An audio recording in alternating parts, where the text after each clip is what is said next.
All right, it's 6:31 according to my watch. We'll give it a few more seconds just to make sure that there's no one having technical difficulties who's just joining right now.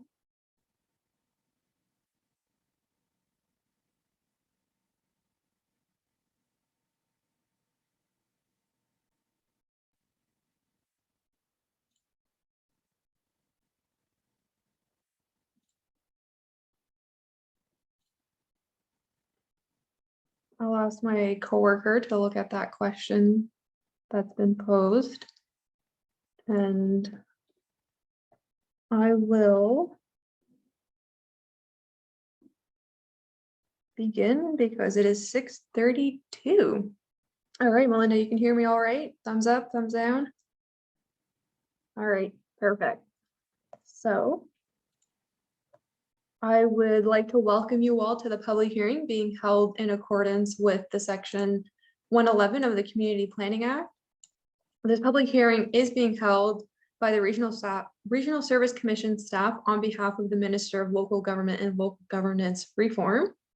My name is Isabel Willett, and with me is Melinda Parks. She's the moderator for tonight. And we are with the Regional Service Commission 11 Planning and Development Division.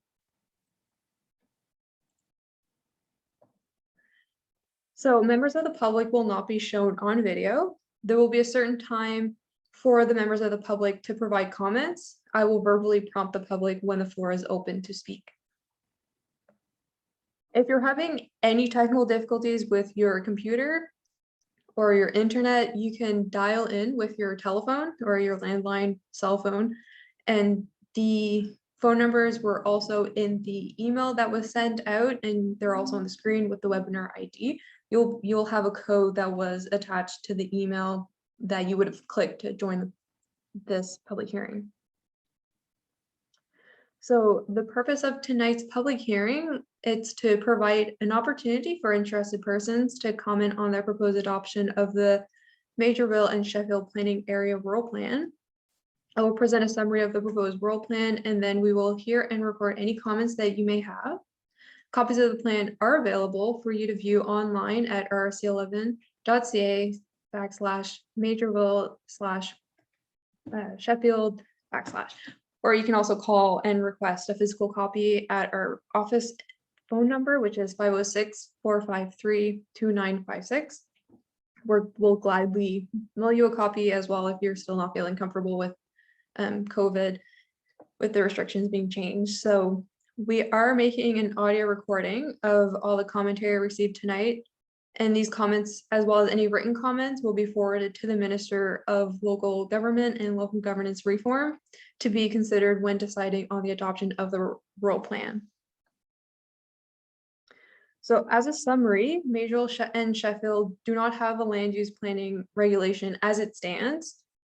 Starting in 2017, Regional Service Commission 11 has been working with the working group to create a rural plan for the community. So we'll jump right into what the plan is, and that is, it's made up of 3 parts. The first part is a background of the plan. It includes information as to why the plan is being created, the title of the plan, as well as the area of coverage. Part B is the objective, policies, and proposals. These objectives offer a vision for where the community would like to see itself in the future. The policies guide decision makers in the management of land use, and proposals back up the policies and offer insight into potential actions and projects that may make a policy a reality. And this is, we'll go more into detail as to what the policies and general objectives are of the plan. And this is a section that the working group would have had a lot of input on. We take a lot of time with that specific section because everything else that we write in the plan supports those. So the plan contains policies and proposals with respect to general development. So this is laid out by the act that those are requirements. So there's the residential use, commercial and industrial uses, institutional uses, recreation facilities, and public open spaces, heritage buildings and sites of historical or archaeological interest, resource uses, conservation of the physical environment, protection of water supplies, agriculture uses, and because as we are very familiar, Maugerville, Sheffield floods. So we have a specific one regarding development of the flood zones. So part C, that's the section about zoning provisions. So this part contains definitions, purposes, administration, and general and zoning provisions. So there are general provisions pertaining to a variety of uses. The general provisions stipulate specific requirements for individual uses. For example, requirement for home occupations or standards for parking. So these are provisions that go beyond just one specific zone or one specific use. So for example, parking, you can have parking in multiple different areas of the Maugerville Sheffield areas, as well as different uses can have it. So we have a general provision so that all parking is covered, and we make sure that there's also consistency and continuity. And the zoning provisions stipulate the requirements specific to individual zones. And in the plan, there are 7 zones. There is the agricultural, rural, commercial and light industrial, commercial recreational, conservation, resource extraction, and the flood core zone. And the schedule that you would have seen, which is the map that has all the different colors on it, those are the different zones that have been zoned for the area or being proposed for the area, as well as the Maugerville Sheffield Planning Area Rural Plan Zoning Map, which is what I'm referring to. So this is what you would have seen regarding your community and the proposed zoning that there is. So you'll see that there's the dark brown, which is the agriculture, and there's also red, which is industrial, and the majority, as you can notice, is a light green, which is rural. So the general objectives that I made a quick intro to are that they to control and manage growth and development, which sustains the quality of life for residents and ensures that rural characteristics, heritage, and natural attributes of the area are not diminished. To maintain and improve the quality of air, water, wetland, and land resources, to preserve and maintain lands for agriculture and forestry, and to encourage development to be robust against flooding. To protect the public health, welfare, and safety, to be responsive to community needs and seek to preserve those elements which are integral components to the social, economic, environmental well-being of the community. So those were the very broad objectives for the community and guiding the people making decisions when it comes to the community. And more specific, there are policies for different uses. So the first one is residential uses, which is, it is a policy to protect the rural character of the area through control over location and density of residential development. And those are supported with such as the quantity and density that is allowed in the plan. So if, for example, there is an emphasis on single family low density because that's what was desired in the working group. So that's what the zones would be supporting for this policy. There is also a policy to maintain safe and attractive neighborhoods by discouraging the intrusion of incompatible uses into established residential areas. This is again done via zoning. So if you have an area that's zoned residential and it's a very well-established neighborhood, if an incompatible uses were to be attempted to be included in that area, it would be dissuaded or discouraged according to this policy. It is a policy to encourage innovative, sustainable development practice, such as, but not limited to, flood-proof design. I believe that probably goes a little bit without saying. We're all familiar with the floods that Maugerville and Sheffield are very used to seeing. So we're trying to safeguard against the future development. So for commercial and industrial uses, it is a policy to permit home occupations that are intrinsic to the rural area and that provide or supplement income with the appropriate controls to limit impacts on the natural environment and quality of life in the planning area. It is a policy to support development aimed at promoting tourism, outdoor recreation, or support the agricultural industry, such as, but not limited to, a farmer's market, with appropriate controls to limit impacts to the natural environment and to ensure compatibility with nearby properties.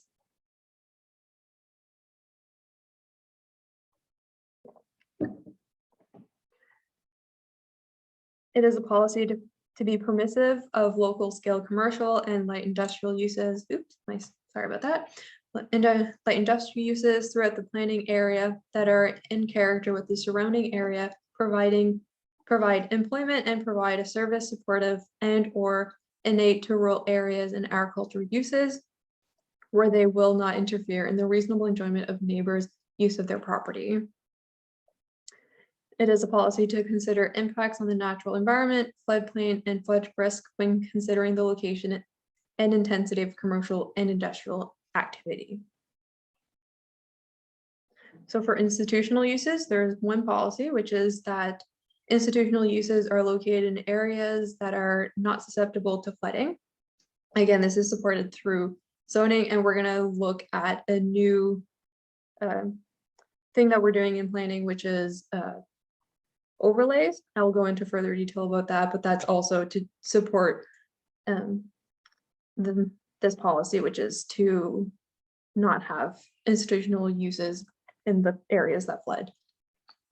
So for recreation facilities and public open spaces, it is a policy to, oh my gosh, I'm so sorry about this. Alrighty. It is policy to preserve existing public access and encourage the development of further public access to water bodies within the planning area while considering the sustainability of each location and the impact to water quality. This is something that did come up during the working groups. A lot of mention about the resources in the St. John River and wanting to access it and continue to have that public access and encourage the development to further that public access. It is a policy to encourage cooperation with governments, community service groups, and private citizens for the purpose of developing and maintaining free-flow facilities and public open spaces. It is also a policy to preserve, enhance, and protect the scenic quality of the rural landscape by encouraging the preservation of open space and minimizing disturbances to the natural terrain and the view of the St. John River. So for resource uses, it is a policy to encourage and facilitate development and long-term viability of resource-based industries in a way that conserves and protects the natural environment and avoids conflict with incompatible uses. And for agriculture, there's quite a few. So the first policy is that to recognize the importance of agricultural value added and supplemental activities that can increase farm income by permitting a mix of compatible uses on land where agriculture is a permitted main use. It is a policy to protect and preserve the agricultural character of the community while minimizing future conflicts between agriculture and non-agricultural uses. And it is a policy to permit agricultural land uses in floodplains and flood risk areas for cultivation, farming practices, and livestock pasturing, subject to appropriate controls to reduce environmental impact. For conservation of the physical environment, the policy is to direct development in a manner that minimizes impacts to the quality of air, land, and water resources for the benefit of present and future generations. And it is a policy to recognize watersheds for their important ecological, recreational, aesthetic, and historical qualities, and to strive to enhance and maintain natural watercourses and wetlands in their clean and natural state. And it is a policy to protect land and resources that are environmentally sensitive to development. It is a policy to encourage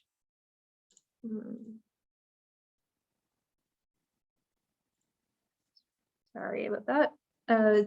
Policy to encourage development, which allows the enjoyment and enhancement of the scenic routes of the St. John River and the St. John River. It is a policy to encourage operators to perform regular maintenance of private septic facilities, including the operators of camping facilities and seasonal residents, to ensure that their systems are operating properly to ensure that the discharge does not pose a risk of contamination. And it is a policy to encourage the enforcement of the Unsightly Premises Act and the Dangerous or Unsightly Premises and Property Regulation Local Government Act as a means to beautify the planning area and address concerns for public safety.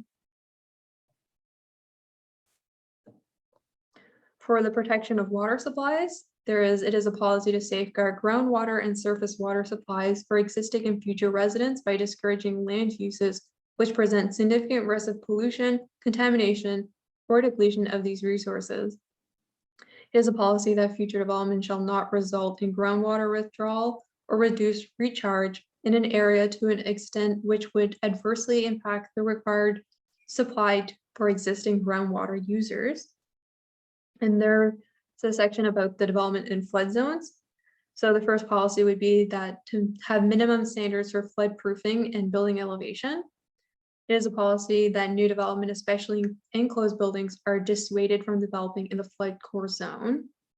It is a policy that certain uses which could pose a health hazard, such as but not limited to a school, childcare center, multiple dwelling unit, facilities for the manufacturing, processing, packaging, or storage of hazardous materials or resource extraction activities, be dissuaded from occurring within the flood fringe zone. There's the heritage building and site of historical or archaeological interest. So the policy is to encourage the preservation, restoration, and maintenance of historic buildings, structures, sites, cemeteries, and areas of archaeological interest. So I alluded to the overlay provisions for the flood fringe overlay zone, which is a new thing. So as you might be familiar, typically in planning, we create zones that have a list of permitted uses. The overlay, what it does is that it overlays on whatever the zone is. So you could have a rural zone, for example, and then the overlay would be right on top of it. And it would put further restrictions on those properties that fall under the overlay provision because they are in the flood fringe zone, which means that they're susceptible to flooding. So you want to protect the development of those properties so that they're in a way that whatever happens on the property is not going to be hazardous, as the policy was mentioned earlier. So we want proper development happening on those properties. So the provisions shall prevail over an underlying zone and provision standards within this area, including but not limited to permitted uses, which is just what I explained, and we'll understand more on the second slide. So notwithstanding any underlying zone standards in this regulation, all land, new development or building or structure shall adhere to the following. So the uses that are not permitted are institutional uses with residential components such as hospitals, prisons, residential care homes, similar facilities, a multiple dwelling, a building for emergency services, a local provincial or federal government office, an early learning and childcare facility, a full-time early learning and childcare center, a part-time early learning and childcare center, a public or private school, a facility for the manufacturing, processing, packaging, or storage of hazardous materials, a facility for the storage and or treatment of liquid or solid waste, or a communication facility.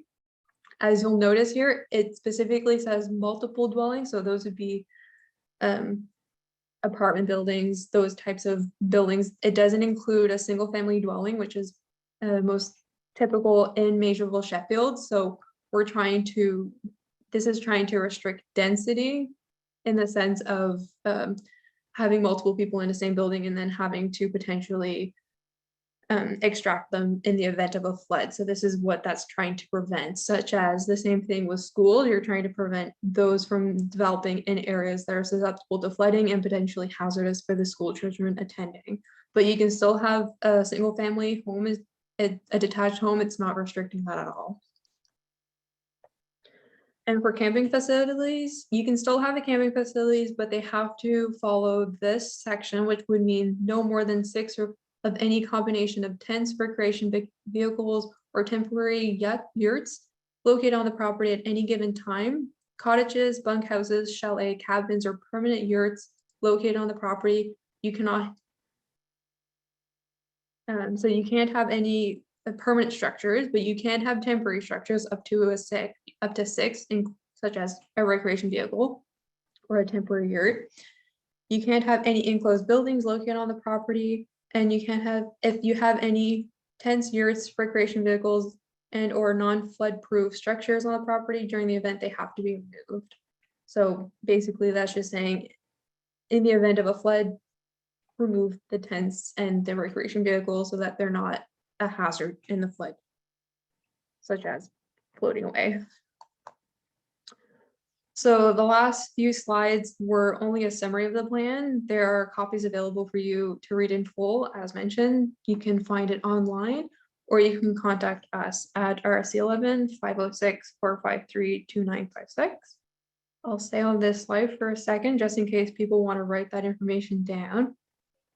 And I just want to reiterate that the slides previously were a very generous summary of the plan. I do encourage anyone who's interested to read it, because you'll have far more better understanding of what's being proposed in depth, such as parking restrictions, as was mentioned.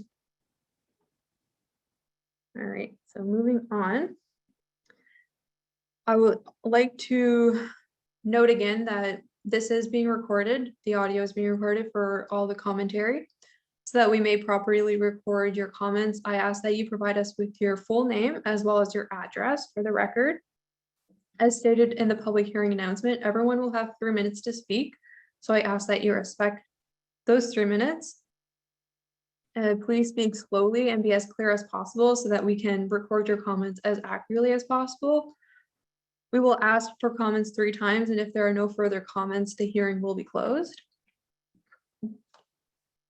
And the RSC moderator, Melinda Parks, will prompt you when it's your turn to speak, either by stating your name or the 4 last digits of your phone number. And I ask that you please mute all other audio before speaking. Using multiple devices can cause an audio feedback. And I ask that anyone who's in a room with multiple individuals who potentially gathered tonight to view and participate in this public hearing, I just ask that you respect the person speaking and try not to speak at the same time, just because these microphones can pick it up and it can become harder for us to understand what people are saying. So just as we want to be able to hear clearly what you're saying, we want to hear clearly what your neighbor is saying as well. So I just ask that you be respectful of whoever is speaking in the same room as you are. So you might be asking, how do you make a comment? So that is on the screen right now. So to speak, you raise your hand, your theoretical hand, virtual hand, I should say. So if you're on your phone, an Android or iOS, you'll see at the left bottom corner of your screen, it says raise hand. If you click it, it will raise your hand, will be notified that you want to speak. If you decide, no, I don't want to speak and change your mind, that's completely fine. You just have to click it again and it will lower your hand for you. If you're on your computer using the web, you'll see a little hand icon at the bottom center and it says raise hand. Again, if you want to speak, just click it and we'll get notified. If you change your mind, that's completely fine. You can just click it again and it will lower your hand for you.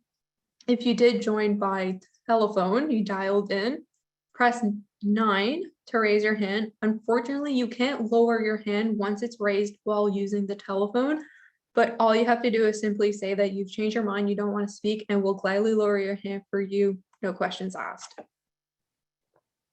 So again, if you're having any kind of technological difficulties or internet difficulties, you're more than welcome to join in with your telephone by calling in. And the multiple different numbers are on the screen right now. The webinar ID is also on the screen, which is 819-7009-0349. Sometimes people don't realize that they're having technical difficulties until they start trying to speak. If that is the case, I do highly recommend that you call in. It won't be held against you for your 3 minutes. If you're having technical difficulties, we'll still give you your 3 minutes once you call back in with your telephone. All this information was provided to you on the email when you registered to join this public hearing. So if the screen is gone and you still want to dial in, you'll have that information elsewhere. So the floor is now open, and I would like anyone who would like to speak to raise their hand by pushing the button, and we will begin. Just before we start, I would like to say that I know there's at least one group of multiple people in a space. If you're in a space with multiple people, if you could just let us know at the beginning how many people are going to be speaking, so we can make sure to keep refreshing our 3 minutes every time a new person starts. But for right now, our first raised hand is Jennifer Stairs. I'm going to allow you to talk. You will have to unmute yourself, and please state your name and address for the record. All right, thank you. Yes, my name is Jennifer Stairs. So I live in the area of Sheffield. And just so you know, I'm the granddaughter of Charles Sowers. He had a big farm in Sheffield, and also the niece of Gordon Banks, who also had a big farm in that area. So I'm very familiar with the area of Sheffield, and I currently live in Lakeville Corner. My first point is I would like to point out that there was absolutely no consultation with the Sheffield area, because I know because there was no LSD in Sheffield. And when I moved back to the area in January 2020, and I saw that there was a green paper being constructed, I actually inquired and have the email trail of that. So I know there was no LSD. Brings me up to the point. So there's been no consultation. And now from what I understand from this PowerPoint, it seems to me that the plan is just basically treat this area as a marshland. And I'm hearing a lot of things that you can't do in the area, but I'm not hearing anything about what the government's going to do to protect that area and to ensure that they can be communities, someplace where I could encourage my children or grandchildren to go. From your slides, I'm not even sure if I can have a multi-generational house according to your slides. So I'm really interested to hear more feedback coming from this tonight. Thank you.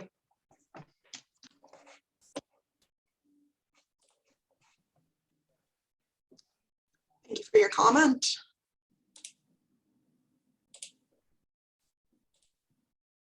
All right, our next person to speak is Chris Austin. If you could unmute yourself and state your name and address for the record. Yeah, thank you, Melinda. It's Chris Austin, MLA from Fredericton Grand Lake. I appreciate the presentation that you and Isabel are giving here. I know there's a lot of concerns from residents in relation to it, which is to be expected anytime you have something new like this. But I'm just, I guess a couple things I'm wondering.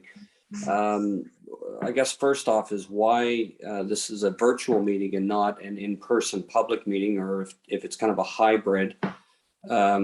Secondly, I understand this is a draft, and I'm just wondering if people do want to make or request certain amendments to that draft, who they would reach out to suggest those amendments. I guess in relation to the process and how it would work. There wasn't really any explanation in the slideshow on that, to where it goes from here, for amendments or any changes that have to be made. So again, that's the two questions that I wanted to raise. And again, I want to thank you for making this presentation.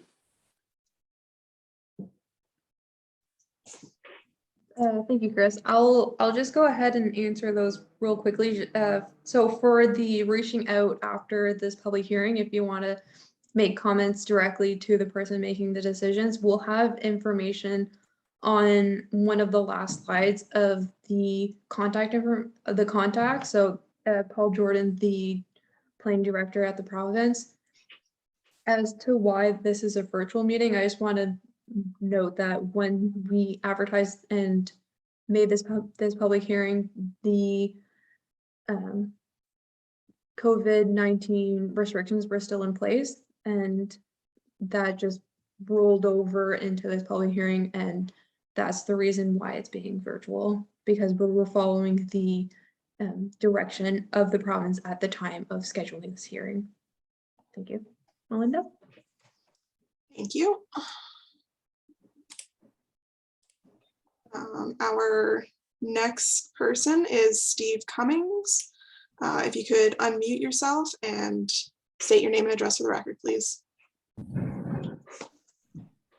Hi, Steve Cummings in Sheffield. I'm looking at the proposal, and I'm looking at Article 2.3.1 sub B. States on the $1,500 admin fee. I'm just curious, is is this for the labor costs associated to go along with changes to this? Because I don't think that there's anyone that pays a cost if we're amending anything in the provincial legislature on a routine basis, that's all the cost of doing business. So why would there be a cost for people that may not have thought of things initially for that to be changed? Okay, that's my one of three. 3.4.1 dwellings per lot. So does this restrict for those of us that have large plots of land from having our sons, daughters, whatever, erect a residence, as long as it adheres to every other factor for the dwellings, for instance, where you say it shall not occupy more than 35% of the lot, kind of thing. So is there going to be that expanded? And Article 3.14 sub 1 sub A, with regards to manure containment. I see that it's quite involved. I'm wondering if there's going to be any people that would be grandfather claused in as a result of how they do it now. That is all my questions, and I can also take the information and I'll send it after the meeting as well. Okay, you get all that? Yes. All right, do you want to move on or do you want to answer that now? I just want to note that if anyone makes a comment verbally tonight, and they also want to follow up by sending an email, as I mentioned to Chris Austin, we'll have the information and you're more than welcome to reiterate in writing. Yeah. All right, thank you.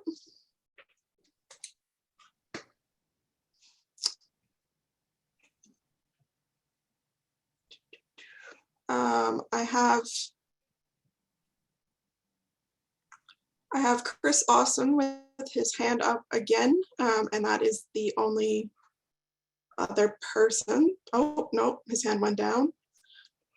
All right, we have Lloyd Dutcher. If you would like to unmute yourself and please state your name and address for the record.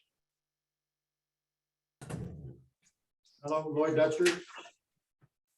I don't know if you can see. We're in the community center with 50 people here, and everybody in this room is against this regulations or zoning. We already have zoning in place already for building residential houses. A lot of this stuff doesn't even pertain to what we do down here in Maugerville. The draft of this zoning map is ridiculous. There's not even a farm zone in Sheffield on this map. Was once a great farming area and still is. And my particular farm is not on this map. And even Jack Purley's Loyalist farm from 300 years ago was not on this map. So I think this map is way out of touch, and whoever drafted it doesn't know much about the area.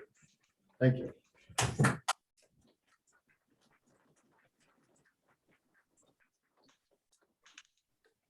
Else? Who's ready to speak? Yeah, I think you guys just keep raising our hands for us and we'll just keep going. Okay, let's go.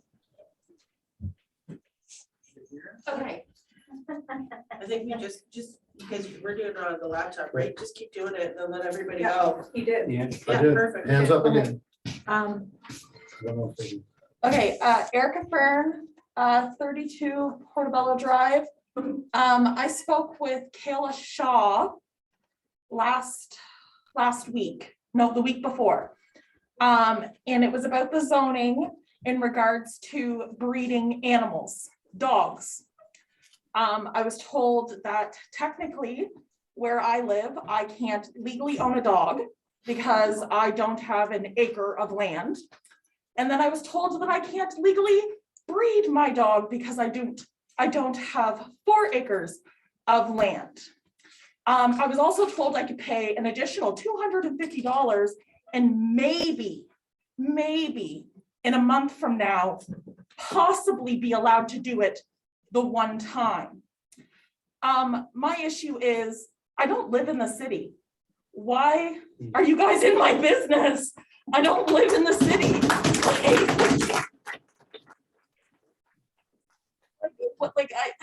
Why can't I breed my dog? I'm just gonna speak really quickly and just say that if there's a lot of background noises, the Zoom system will automatically quiet a lot of it, and it might cut into the person speaking. So I just ask that everyone be respectful. And if you do want a clap, you can do so at the end of the person's time. Okay, do you have an answer for me by chance as to the whole owning a dog thing? Because I know a lot of people on Portobello that own dogs that don't have an acre of land, and you're telling us that we can't own dogs even though we're not in the city. That's my issue. Okay, thank you for raising that concern. I was not part of that conversation. However, your comment will be going to the minister who's making the decision on this plan. Thank you. Okay, thank you. Okay, somebody else? Just keep your hand up. Anybody wants dogs, we have some for sale legally. I'm Dan. I live at number 450, Highway 105. And I also don't have an acre of land. And it tells me here that I cannot build, locate, maintain, renovate, alter my house. It's been there. I've lived there for 30 years. The lot was an approved lot. I don't know how long ago. Somebody here might know, but I think that part needs to be amended. Thank you.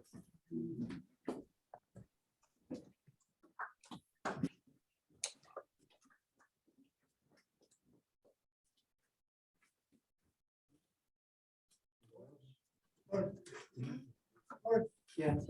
Open the door. Okay. Oh.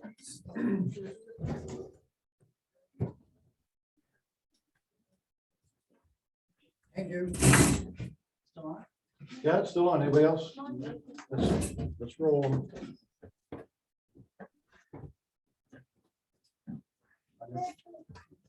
Yeah, my name's Paul Arthur, 1719 is my address. This all took place in, say, 2018, 2019, when we had a flood. And this is the first I heard of it. Now, I don't know, maybe I don't follow close enough, but I went through a flood and my mailbox is in the back of the field. And I'd like to have this maybe in a year's time, where I know me, I don't know about everybody else here, but we don't have enough time to go through all that. So we need more time. And that's my question. If not, I'm opposed to it. Thank you.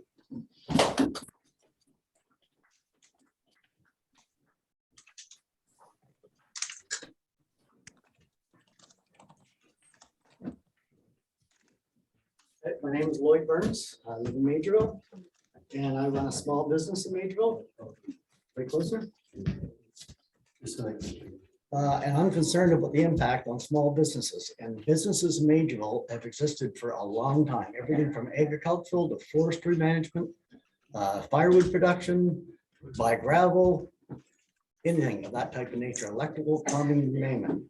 And I was just reading through here, and I see about proposals propose that commercial or industrial development not be located in areas where these uses would detract from the community's rural characteristics. And I think a small business contributes to a rural area. They provide jobs for young people. They provide jobs for families. So that would be my main concern about what I can do to run my business. I read through it and I find that if I have a construction business, I'm not supposed to have construction material that's visible from the road. That's kind of a little bit ridiculous. I'm not supposed to create any noise. I'm not supposed to create any sawdust or dust to run a business. This is a rural area, not downtown Preston. So that's my point. I am totally opposed to this complete summary. Thank you.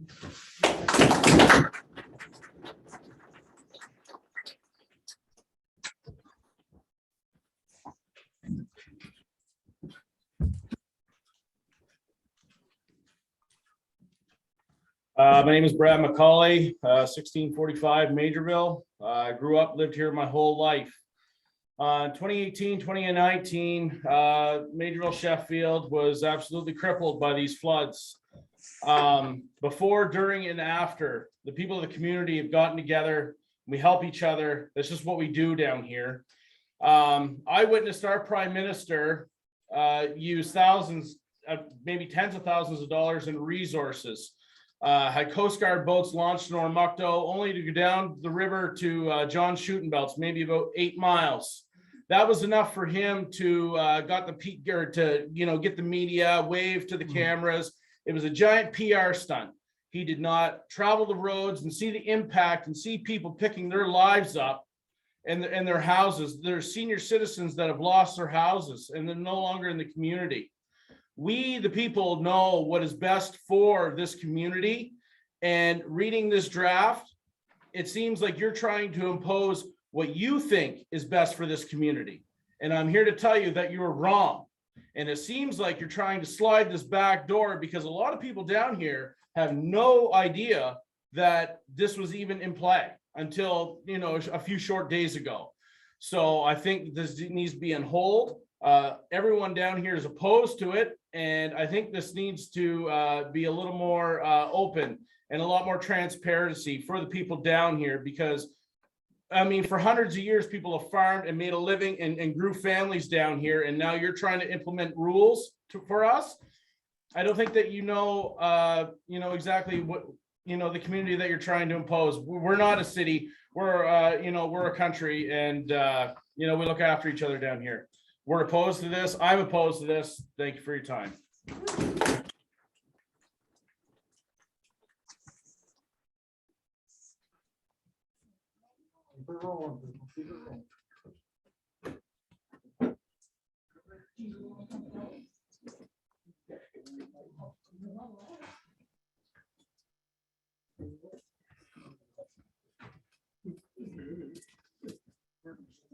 I'm Cindy Ketch, 1149 Route 105 Highway. All this started in 2018 and 2019, two of our most devastating floods in this area. None of this proposal makes any sense for where we are. We're all opposed. Many are concerned about us being able to harvest wood off of our own land for our own use or for our profit. If it's zoned wetlands down here, then we won't be able to cut anything. We'll be giving out fines for cutting our own timber. We're absolutely opposed, and people who are not from here should not be drafting up something for our zone.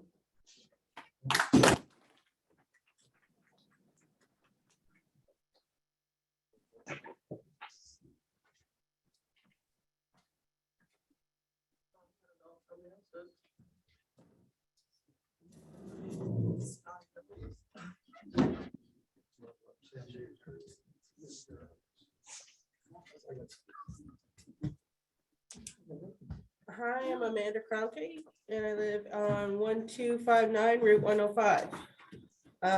Me and my husband just bought farmland in Maugerville, 2020. So after the two major floods, we took a big chance buying farm on a flood zone, but we decided, it's the best farmland out here. Right.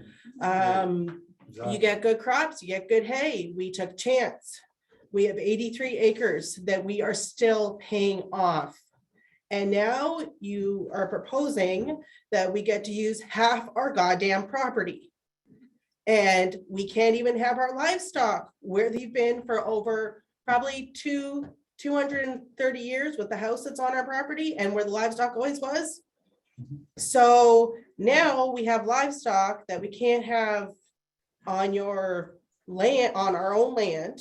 We have to push them back, and you're pushing us forward off of any of our wood lot, so we can't put them there. And we bought this to be farmers and to have a business. So I'd like to know what you're going to do for all this community, for all this money that we're not going to be able to survive out here because you've decided that this is wetland when it really isn't. It's flood zone. The water goes. There's not standing water anymore. That's it.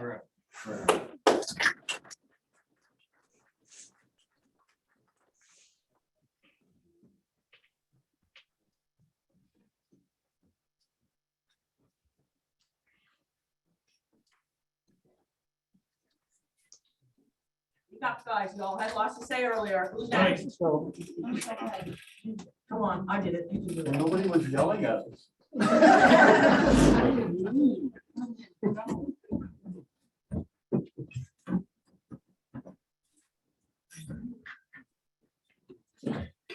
Can you address this draft on this map for us, please?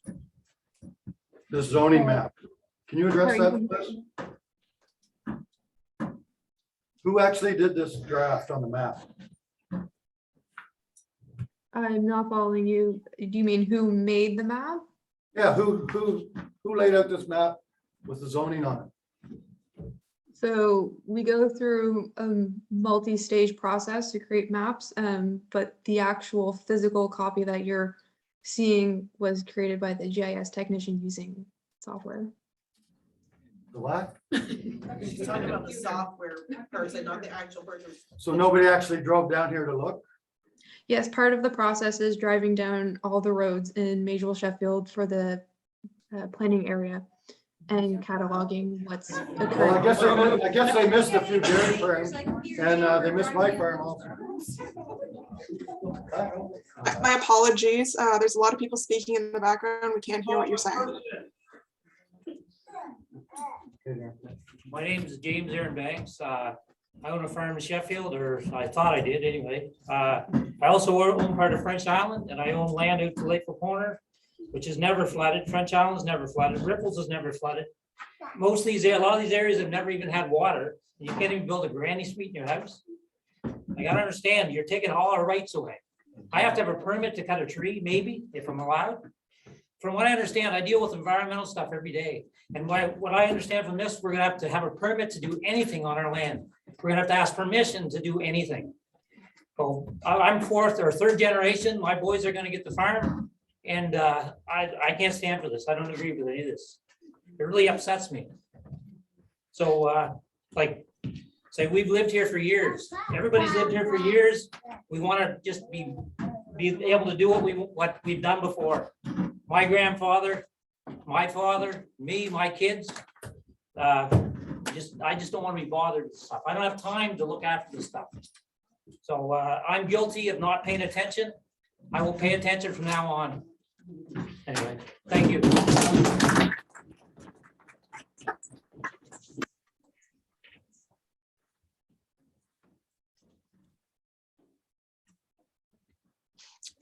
Do we have more people from the community center who wish to speak? Yeah. Sure do. Yes.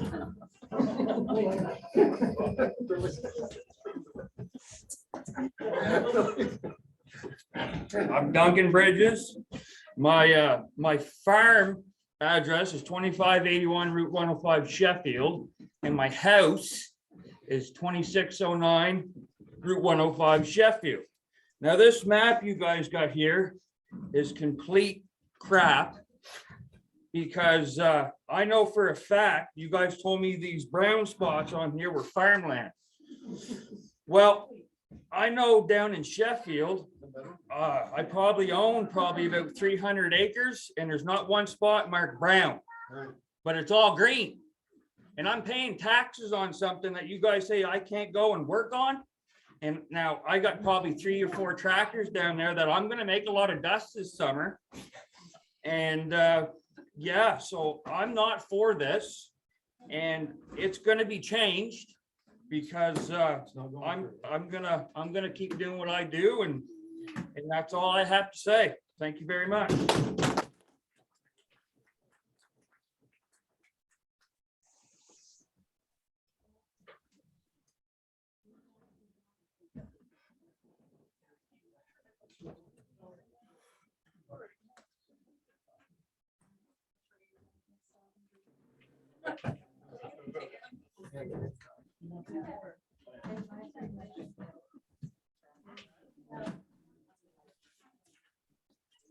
I have a quick question you can probably just answer really quick.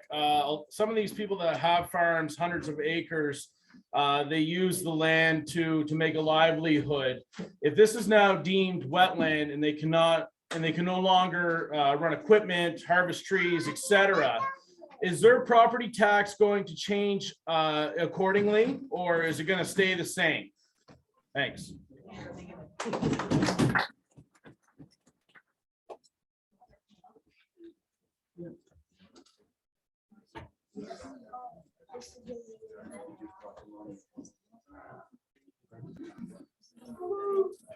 All right, morning. Hi, my name is Lori Wilkinson, 1155. I want to look at and read off the vision statement. Most people here are all residents and landowners, and you know, Maugerville's been here for 273 since 1762. So we've done okay so far. So this can, to me, this can take a little longer. We don't really have to rush through this. But this vision statement says the Maugerville and Sheffield Rural Plan envisions, this is the vision statement.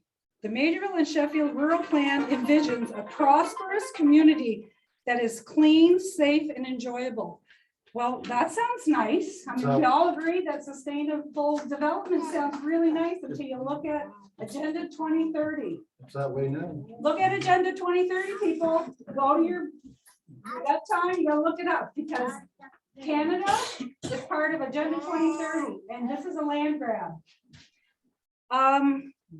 And we all need to think about, you know, clean, safe, and enjoyable. Wow, that sounds nice, but the government defines things a lot different than we do, right? We're country people. We got the 3-second rule. You know, the lands of the planning area and the St. John River will be respected and enjoyed for personal and community purposes. That sounds more like a, this is what you're going to do. That doesn't sound like we're being partnered here. It sounds like the lands of the planning area and St. John River will be respected, as if we don't respect it already. These people in this room, are generational Pine Box River people. We aren't leaving here until we leave in a box because we love it here. And for me, I feel very connected to the land, and I'll never leave this river. And when they say, the next line says, and they will offer the Maugerville and Sheffield residents a place to call home.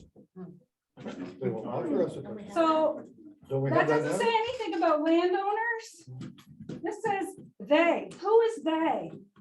Is that the Maugerville Sheffield rural planning people? Who is they? I want to know who's going to offer us a place to call home, right? That's all I have to say with that one. And the other one on the next page is about the government will be responsive to community needs and seek to preserve those elements which are integral components to the social, economic, and environment well-being of the community. Well, if you don't know anything about Maugerville, you don't know that we come together. We're a community. We're the first community along the St. John River.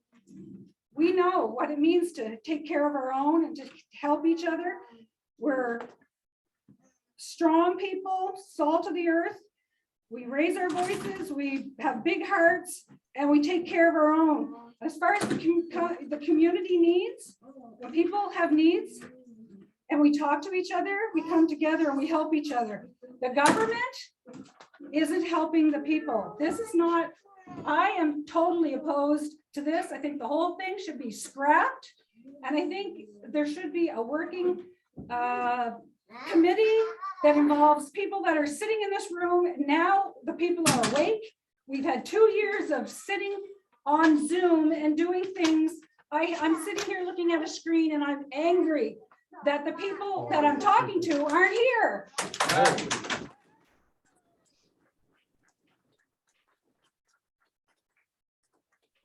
Yeah, it's on the TV because you don't have the balls.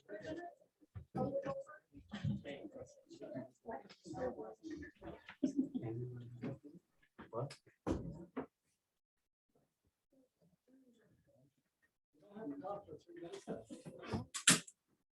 Tell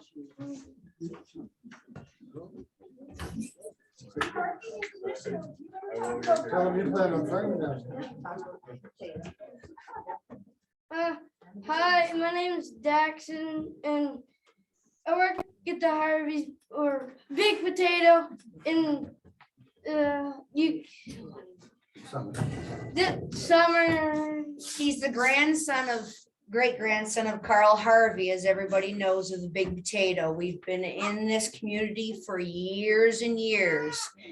And he has a passion for farming, and he too wants to build a family here someday. So all of these regulations that somebody, a pencil pusher behind the computer knows nothing about, has no business making any of this happen. None. Zero. All of us have been here for years, sweat, blood, you name it. So we oppose to all of this now in our future. And I'll tell you, my grandfather would be rolling in his grave right now. Thank you. Can we get your name and address for the both of you who just spoke, please? For the record. Natalie Harvey, 721 Route 105.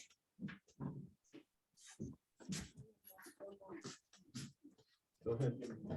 And also, if I want to build a jump in my backyard, is that like for my bike? Is that also bad too, or? Yeah, it would be bad. I cut down lots of trees out back. Is that like I'm gonna get fined for that? Probably. I don't want to stay on. I want to stay on like an Xbox or something all day, just like the rest of these kids. Thanks. Good job.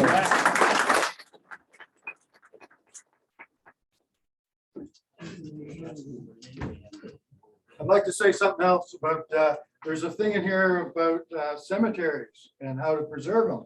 I've been trying 5 years to get help preserving a cemetery that's growing up in bushes down the road, but I get nowhere with government officials when I'm trying to get something done historically for the community.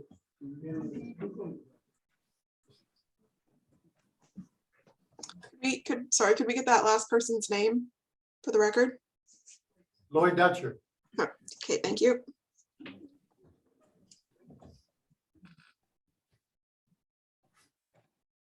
Are there any new people who would like to speak from the community hall? Yes. Yep. Yes. Yes. Hi, I'm Raymond Williams, 341 Maugerville.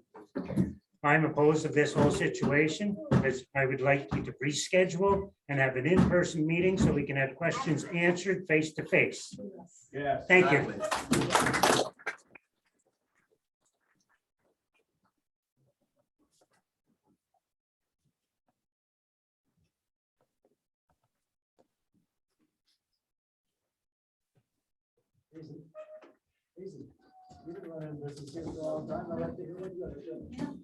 I get started, I wouldn't get started. Well, let's go. We got 3 minutes. Not a very good. None of us are. Yeah, my 3 minutes.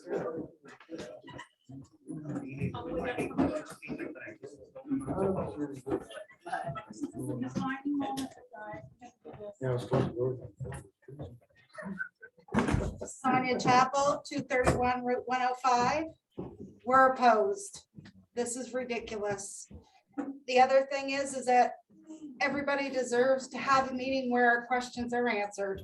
This needs to be done in person. Thank you. I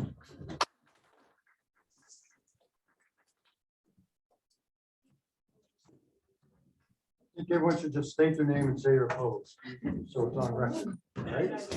Right? Hello, it's Brandon Ladd speaking, 2 Portobello Drive.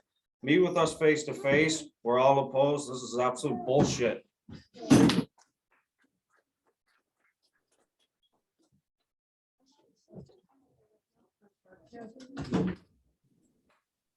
Freedom of speech. We still have our fucking freedom. Yeah, well, I stand for it, so try to take mine. George Conroy, 550 Route 105. Produced a map get made it available. You have 6 or 7 different zones on it, and the last zone on it is flood, fringe, overlay. Well, that covers most of Sheffield, Maugerville. And therefore, if you have all of that as a flood overlay, why do you need all these regulations and orders to do and not do? I oppose.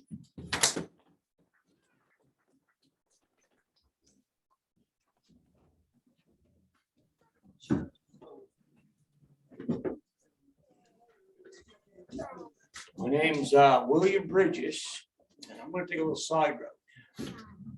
Right now, the world, we're in a little bit of a crisis here with, you might say, I'm picturing the screen I'm talking to is Putin. And I think we all feel like the Ukrainians right here. We don't know what's going on.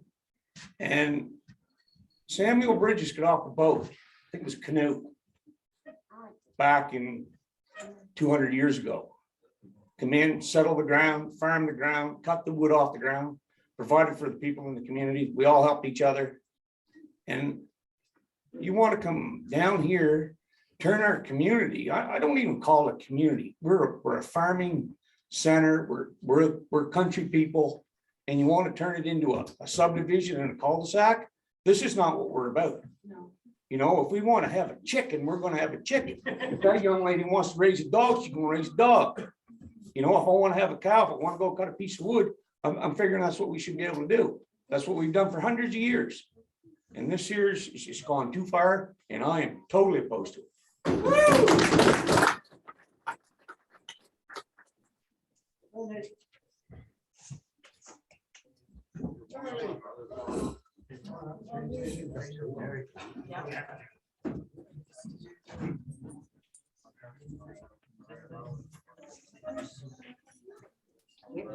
I'm Hazen Hunter, 281, Route 105 here in Maugerville.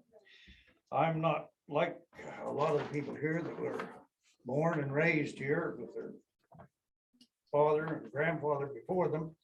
But I moved here in 1970 and I wouldn't want to be anyplace else. We wanted nice level ground, we got it. But your map and to talk to a screen is kind of different for me. And I'm having a little problem right now with environment people.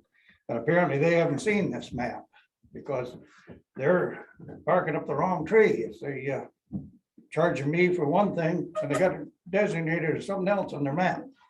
So I'm definitely opposed to any changes or anything to do with this.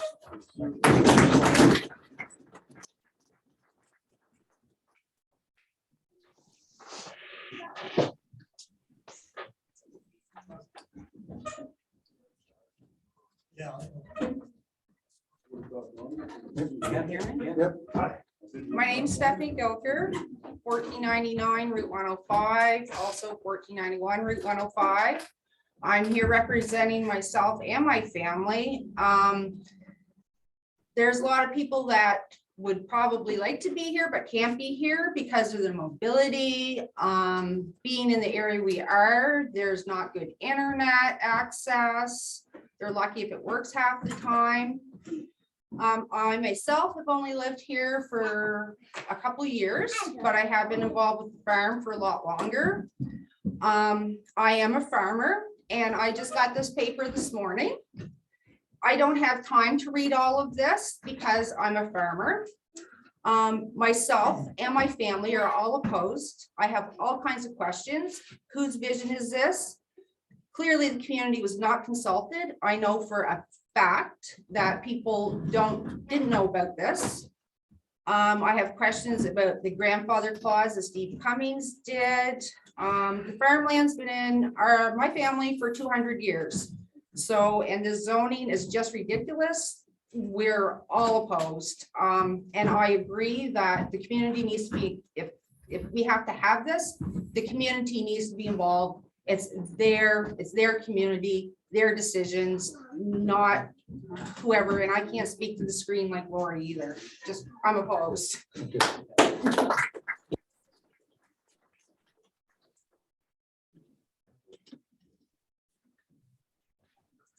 My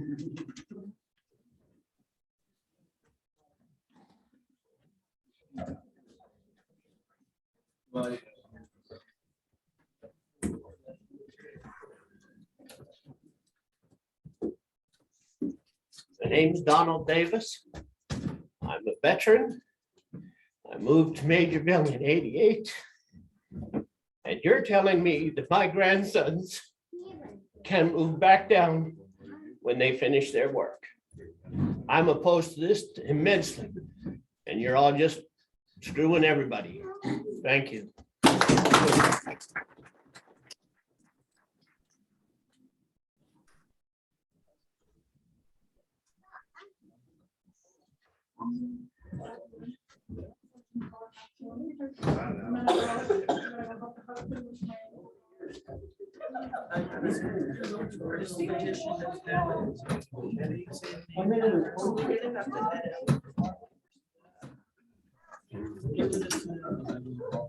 Anyone else?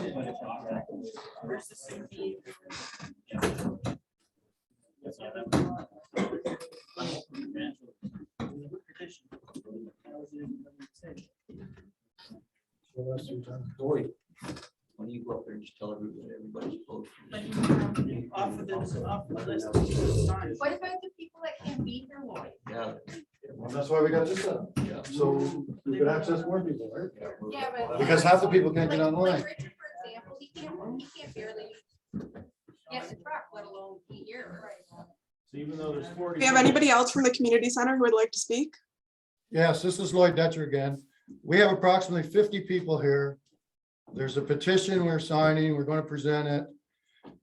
We're going to go door to door to get everybody to sign it that wants to. Everybody here is opposed to this. This is not going to happen. I'll guarantee you that. Thank you.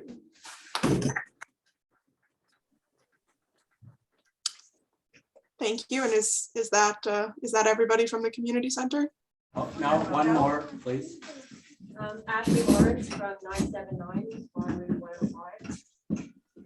I'd like to know what the expected date is that they hope that the rural plan will come into effect, particularly concerning 313.3 in reference to how large of an increase of a footprint your building can be.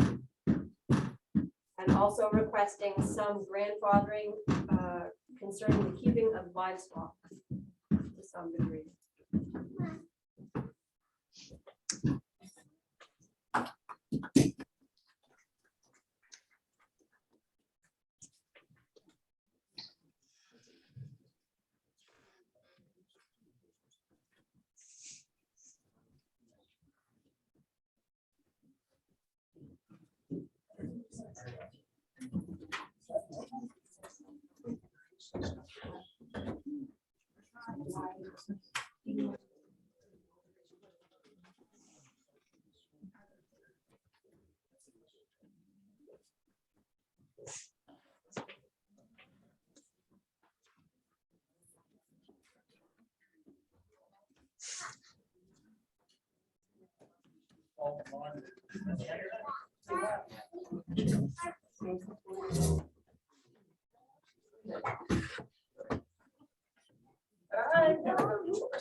Charlotte's on there. We I put the hand down anyway. So anyone want to say anything else? Or put the hand down? No. Vote for 50 people.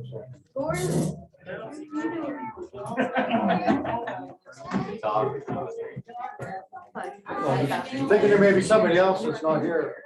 Want to talk, right? Well, what we'll do is, since there's no new people who want to talk at the community center, we'll move on to the other individuals who are located elsewhere. But if there's any new people who would like to speak from the community center later on, just please raise the hand again and clarify and state name and address as usual, and we will go back to you. Thank you. All right, our next person to talk is Rachel Rainey. If you would unmute yourself and state your name and address for the record. Hi, it's Rochelle Rainey. I'm at 27 McCoy Street in Maugerville. I have a couple of statements to make and also a couple of questions. So I am opposed to this as it's been presented. I do understand the need for some guidance around what a community needs, but I think this is way overreach. I'm a farmer, I'm a business owner who has somehow magically survived COVID, the shutdowns and everything. Some of the stuff that is in here concerning livestock manure is very concerning to me. I'm concerned and I would like to know about grandfathering and what will be done there. But it also affects if I was to potentially sell my business, my farm, you know, what is the person able to do after me? I really don't like what I see.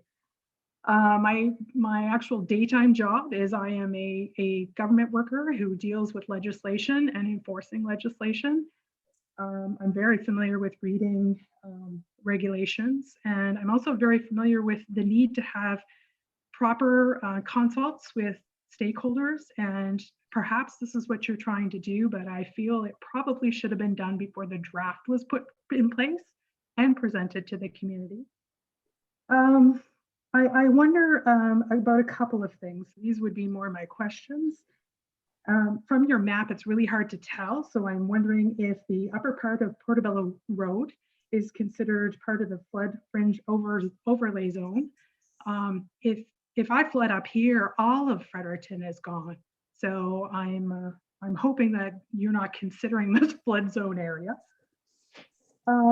Secondly, also the separation that you have in there for livestock, the separation distances for wells and manure and fences and all of that stuff and property lines and yada yada.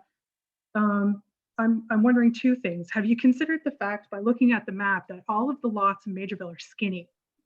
So, you know, as far as distances go, my lot, which is 3 acres, is very narrow. It's very long, but it's very narrow. So distance wise, you know, you put some pretty severe restrictions on this.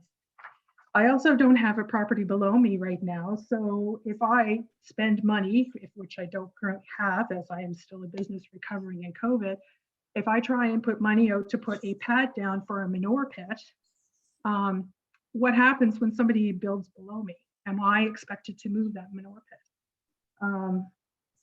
So yeah, and the other thing I was thinking of is the elevation of the land. I just don't feel that this particular map has had a whole lot of outreach to the community. Listening to everybody's comments, there are definitely some issues with it. So I guess what I'm hoping, and I'm very happy to see that Chris Austin is on this call.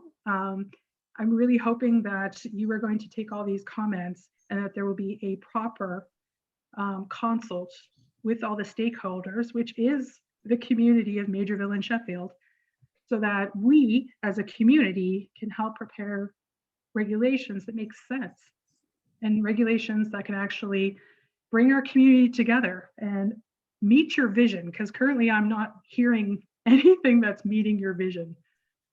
There's some very unhappy people, and these people have been here for a lot longer than I have. That's all I have for right now.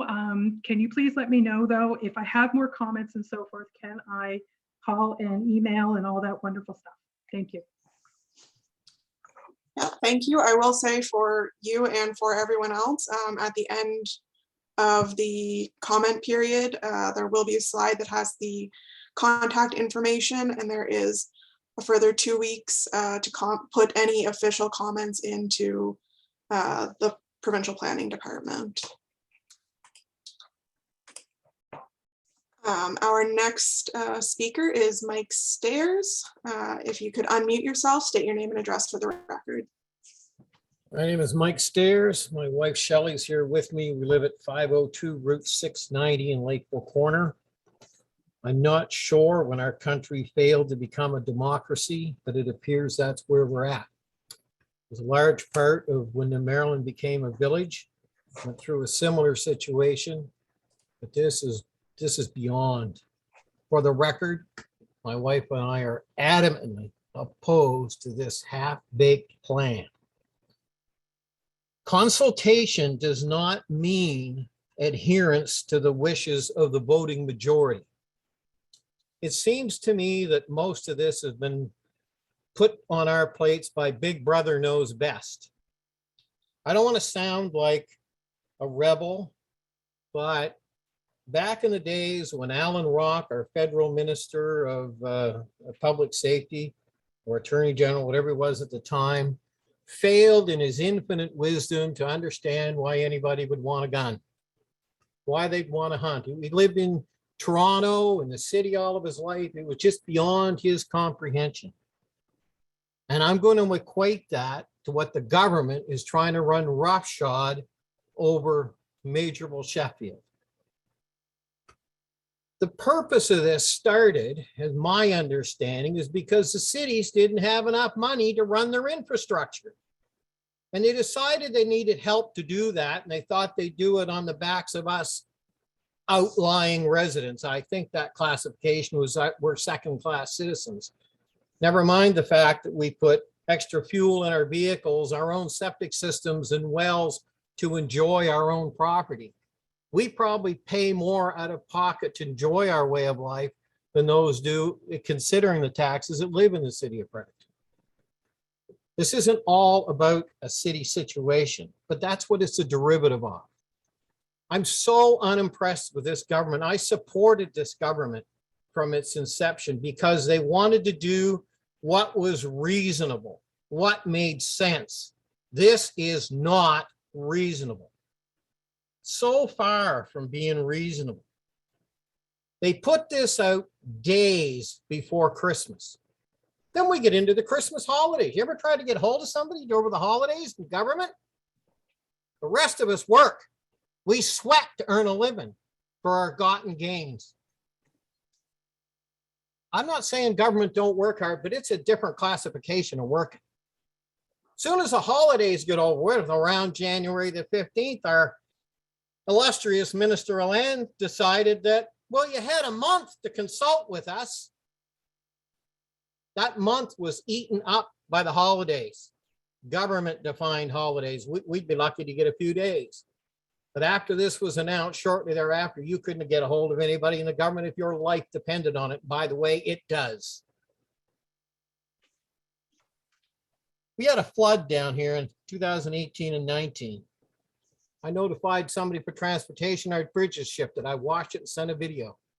I was told that we would be put in about 3 years, the bridge would be repaired. I stayed off of those bridges with my trucks for about 2 years. I may have crossed them empty. A conservative campaign crossed it in 2019, but I stayed off of them. I was true to my word. When I seen Midland and other companies crossing that bridge, I made notification of transportation in late August of last summer that I was crossing those bridges. Public safety now sits down by those bridges, wringing their hands together, hoping to pop $1,500, and I hope they catch me. Because I'm not going to sit by. It takes me 2 to 2.5 hours when I need to service Burton and Gary to take an excavator around that distance. Not so bad if I'm just going to Fredericton. When I have to go to clear to Fredericton, turn around and come back downriver, where's the help for us outlying residents? If a farmer decided they wanted to build a pole barn to look after their equipment, their balers, their silage, their manure spreaders, their tractors. Perhaps they have a portable sawmill and they want to build a structure to protect their investment. What I'm hearing, and I've asked for this document, and I just learned about it on the ATB News. I still don't have the document. But what I'm learning is that we have to apply to get a proper permit, and it's got to be built to code. Perhaps that individual in the agriculture industry can build that structure for $3,500 with his portable sawmill and some local labor. That can now become $25,000 plus. This is about the money, whether it's to feed the municipalities, to feed government coffers. There is no valuable consultation in this at all. And it's up to the minister's discretion at the end of the day. Phooey on you. It's time you learn to the taxpayers and listen to them. Because this is not appropriate. It's probably going to go nowhere as usual. It's just a lot of heartfelt energy and raised anxieties that doesn't go anywhere. But I sure hope that Minister Lynn takes some of these comments this evening to heart and listens to the taxpayer. The taxpayer, whether you like it or not, is what funds your pay. And we need to be listened to in a respectful manner, and this issue discussed before it's dumped on us in the fashion it's currently being presented. Thank you. Thank you for your comments. Our next commenter is Danielle Boudreau. If you would like to unmute yourself, state your name and address for the record.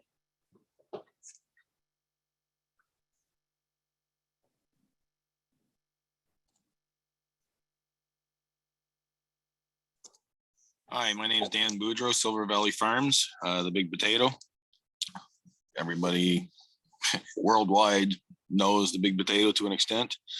Anyway, reason I'm talking is I just bought the farm this summer. I own 2 properties in Maugerville now as of this year. Newcomer, but this all makes me very nervous about my future. For one, if we decide we want to bring, and we already have, foreign workers coming in to work, as most other farms in the area have. If we want to build housing for the future plans to house them and whatnot, from what I've understood, we are going to be severely limited to what we can build, if anything at all. So that puts our farm future in serious jeopardy right there.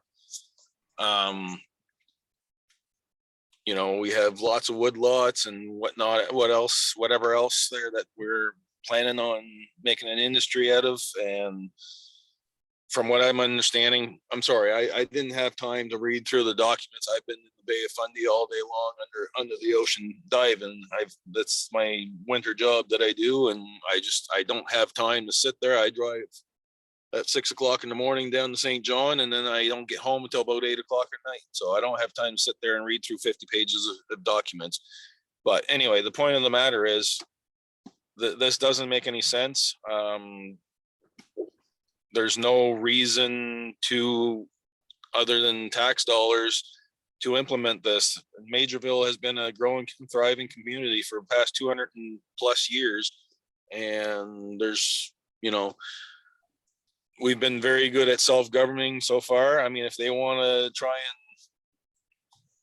and, I don't know, I can't really say much more about it right now, but all I know is it makes my future for my farm very uncertain, and I'm questioning my purchase now. But make hay while the sun shines. So hopefully everything will be done properly, and yeah, plain and simple, I'm opposed to this whole thing as well. So thank you for your time. Thank you for your comments.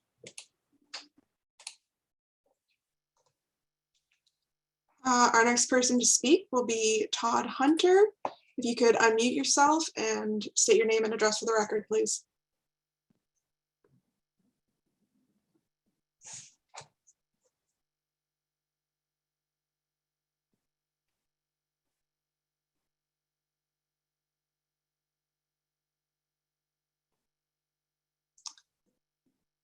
We can't hear you, Todd Hunter.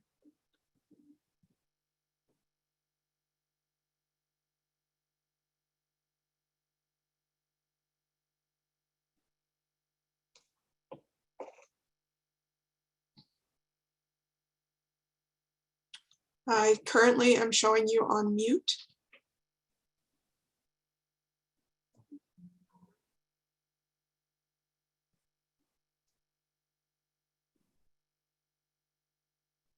If you're having technical difficulties on your end, you're welcome to call in with your cell phone or your landline with the number that was in the email registration that you would have gotten.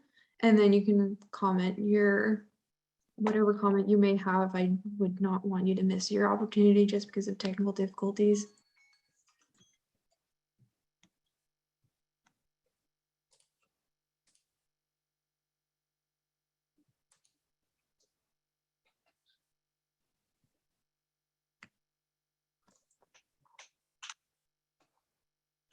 right now, the people who have their hands raised are all people who have already spoken. If there's anybody who has not spoken that would like to raise their hand, I'll just go through you before we go back to anybody. And I would ask that anyone who has spoken before and would like to speak again, that you preferably raise any new issues. All previous issues have been recorded for the record. All right, our next speaker will be Heather Bridges.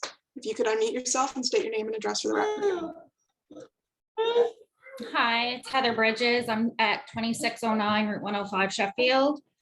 And I am just wondering about how we are going to be categorized after all this stuff is done, tax-wise. And for the people who are on the flip program for their farms, are they going to be, is that going to be changed? That's it. Thank you. Thank you for your comment.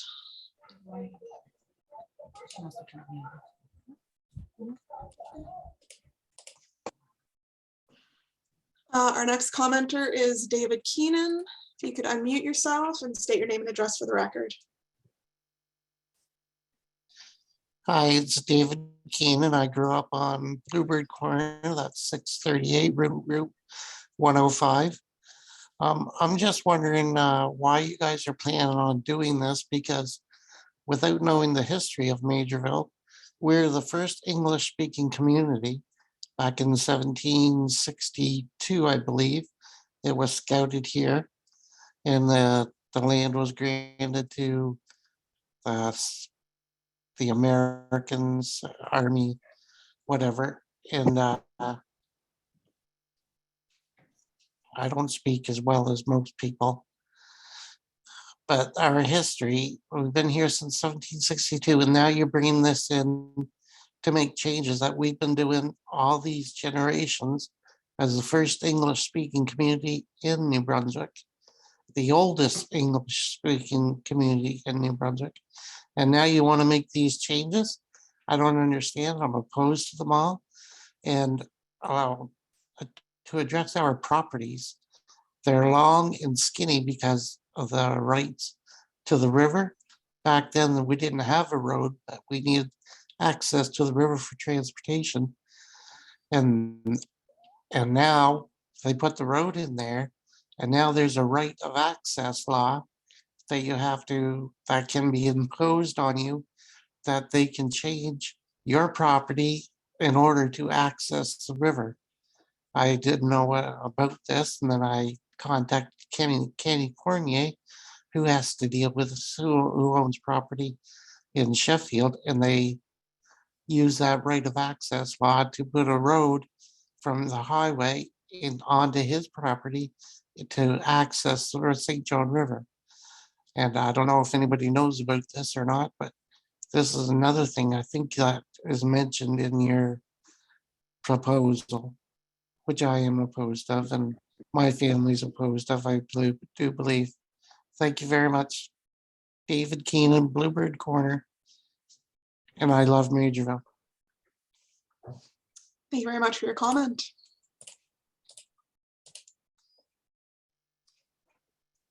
All right, Jennifer Stairs, I'm going to allow you to speak. If you could unmute yourself and state your name and address for the record again. Yes, once again, Jennifer Stairs, 498 Route 690, Lakeville Corner. Grew up in Sheffield, went to Maugerville Elementary School for kindergarten, grade 1. So a big shout out to all the people in the Maugerville Community Center. I hope Mr. Austin is still on the line, because this has not been a consultative meeting. This has been the most top-down, non-transparent, non-democratic Zoom meeting I have ever experienced. And you keep saying that you're recording it. However, I can't even access who my neighbors are. I've never been to a Zoom meeting where you don't even know the participants. And I bet you any money, if I contact you guys tomorrow and ask for a list of all the people who have registered for this Zoom meeting, I bet you're going to turn around and tell me you can't do it because it's confidential or data protection.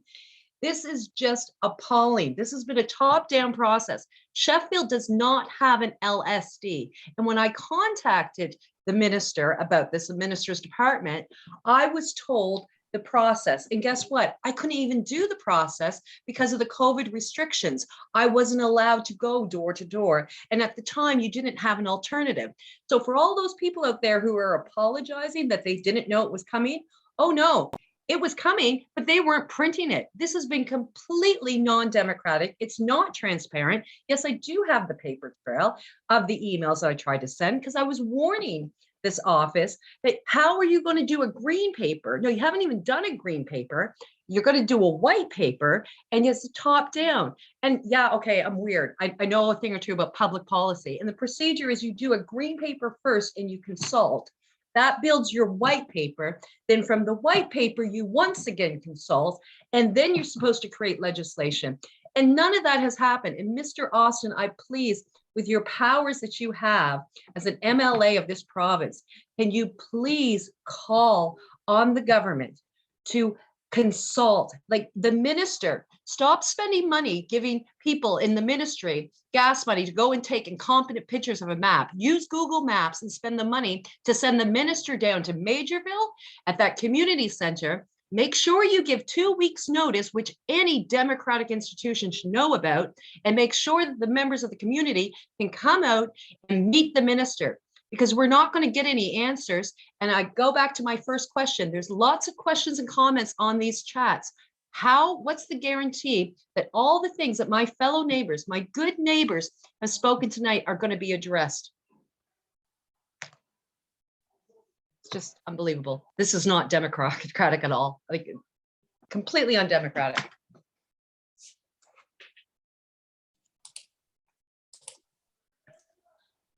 Thank you for your comment. As stated, all comments and questions from this public hearing will be going to the Provincial Planning Department following this public hearing.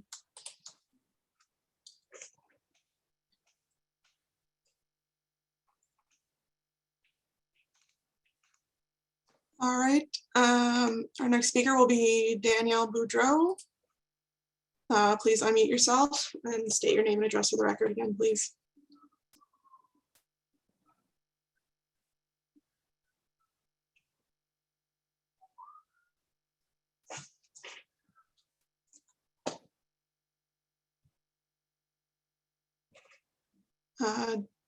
If you would like to speak, please unmute yourself. If not, I'll move on to the next speaker.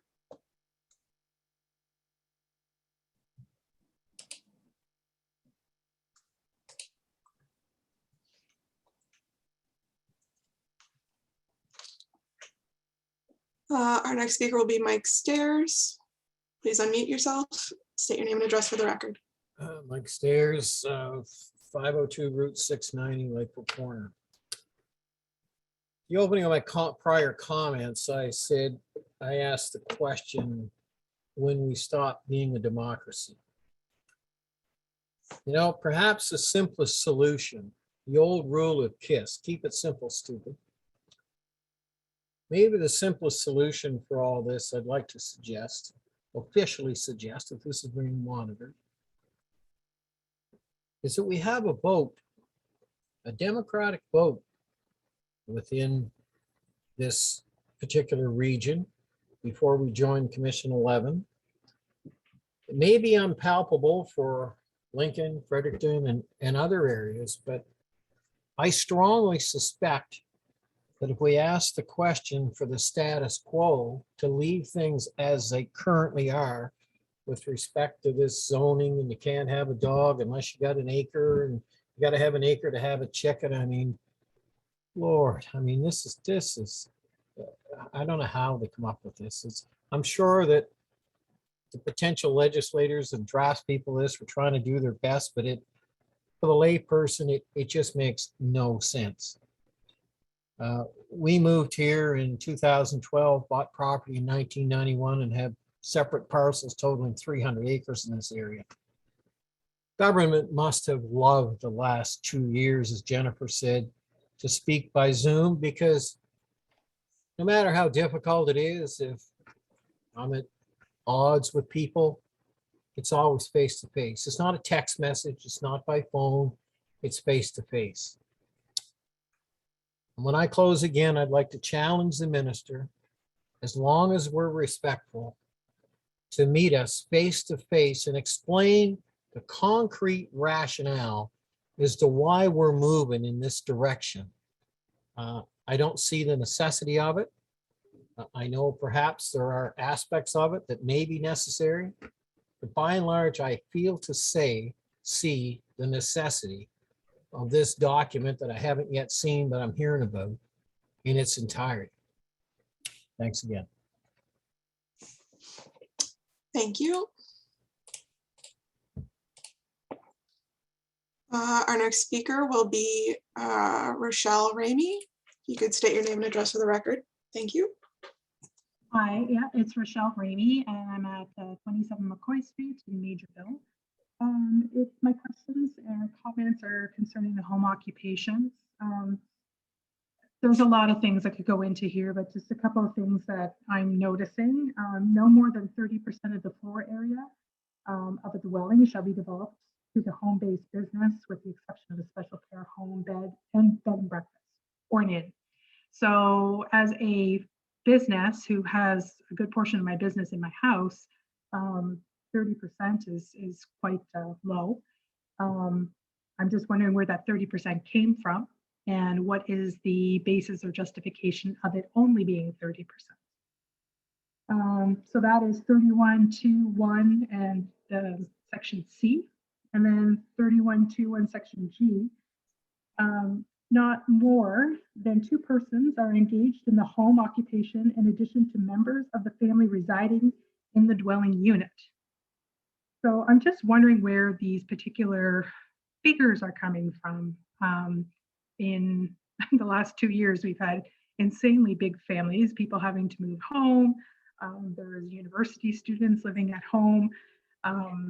We have a community that has, obviously has lots of challenges with, we'd have seniors in our community. We have, children with special needs in our community. I'm just wondering how these numbers and where all this home occupation guidance is coming from, because you're going to say it's guidance right now, but you're going to make it law.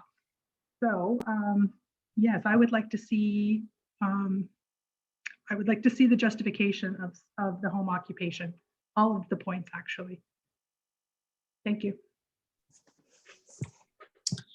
Thank you. Our next speaker will be David Keenan. Please unmute yourself, state your name and address for the record.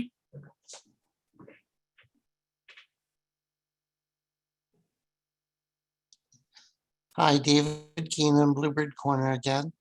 Full disclosure, I'm also recording this and I will post it on Maugerville Daily once the admin change is there. And another point is about the dogs.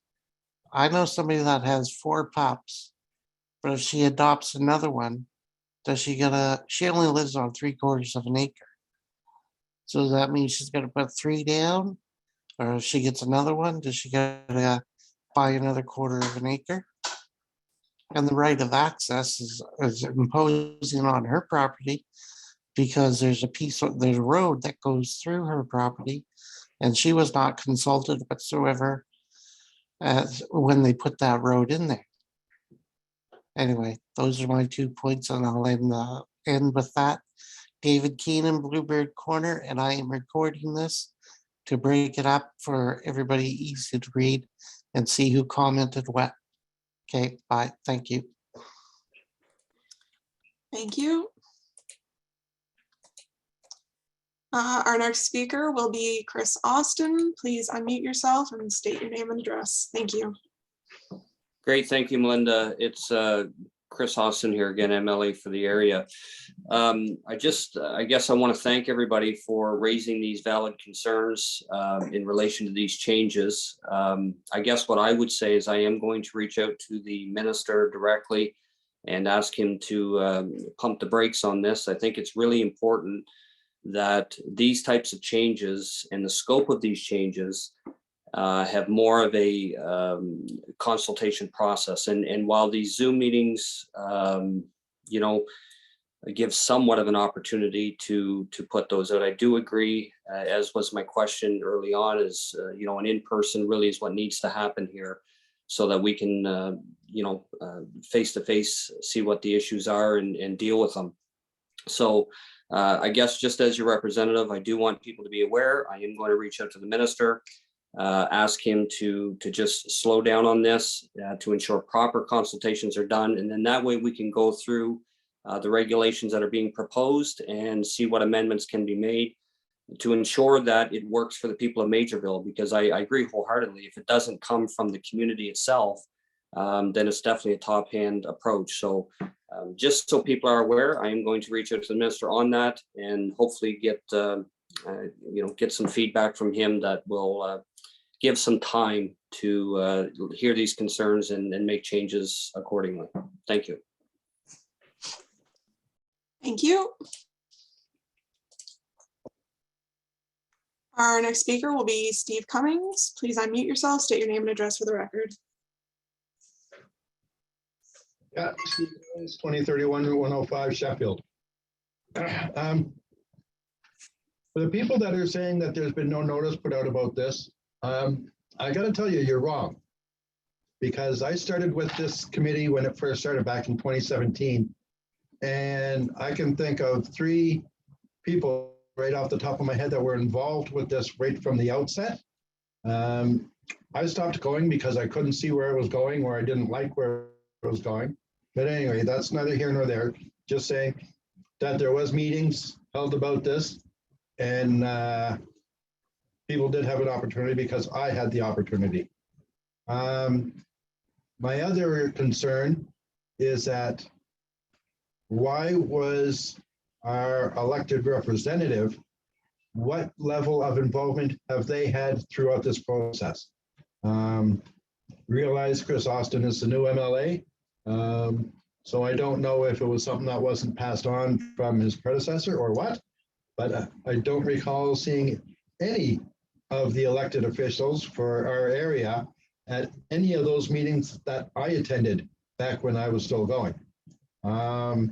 Be interesting to know.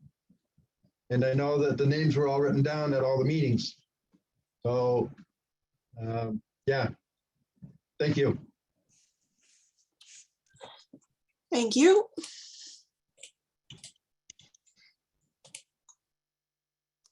Our next speaker will be Carrie Jones. Please unmute yourself, state your name and address for the record. Hi, it's not Carrie Jones, it's Lisa Jones. I'm just on her computer. So I started this committee, or started with this committee, and there were, back in November of 2017, the notices went out. Our first meeting was in January of 2018, before the flood started. There was about 30 people that showed up at that meeting. There are people that came to that meeting, walked in and said, after 10 minutes, that said, this doesn't involve me, and turned around and walked out. Like Steve says, he was at some of those meetings. Pam Lynch started this process with us. She left. Chris Austin was our new MLA. He did not come to these meetings. Don't know if Pam told him about the meetings. There has been consultation. People, as normal, only want to come when they see the end result. We worked long and hard on this, trying to make everything for people. What we took out of it as a committee, some of it's put back in. So they need the public support now to say, we want this stuff taken back out. 12 of us can't speak for everybody. I am sorry that you people are so upset, but in 2017 and the first meeting in January of 2018, people didn't show up. So I'm glad you guys are finally showing up. And I hope you continue to show up for things that are happening in this community and read your flyers that come in your newspapers. Thanks. And I hope to see you guys at the community center again for our events. Thank you. Our next speaker will be Jennifer Stairs. If you could unmute yourself, state your name and address for the record.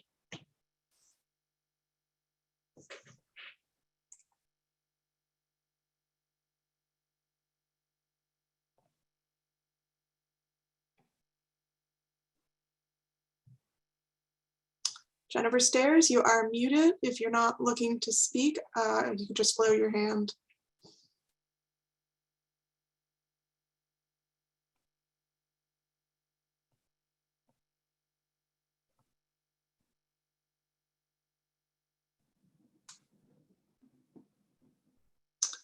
All right, I am going to move on to the next person. David Keenan, if you could unmute yourself, state your name and address for the record, please.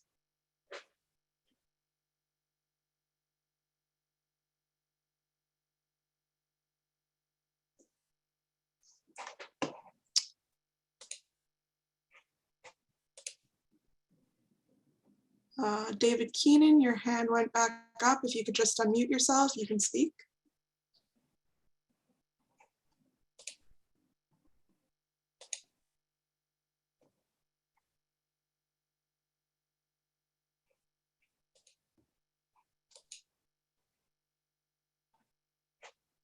And one last time, David Keenan. Sorry about that. I clicked the button by mistake and I couldn't find it to shut it off. All right, you don't have a further comment? No, thanks. No. Okay, thank you very much.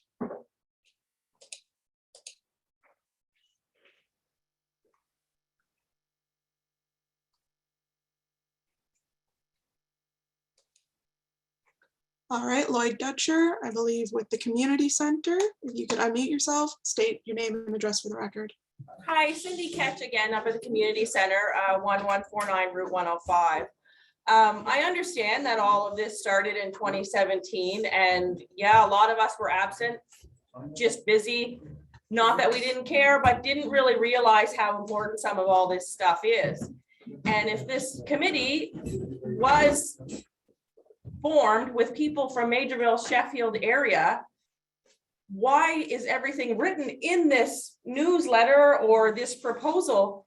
How come it doesn't seem like it works for our area? If those people are really from here, why wouldn't it work better? I just don't understand.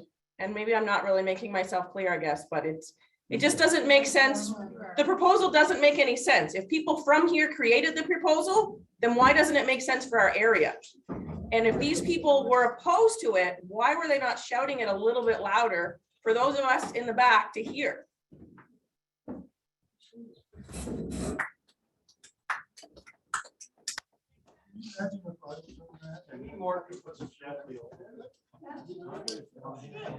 Thank you for that comment. Was there anyone else from the community center who wanted to speak again? Anyone else?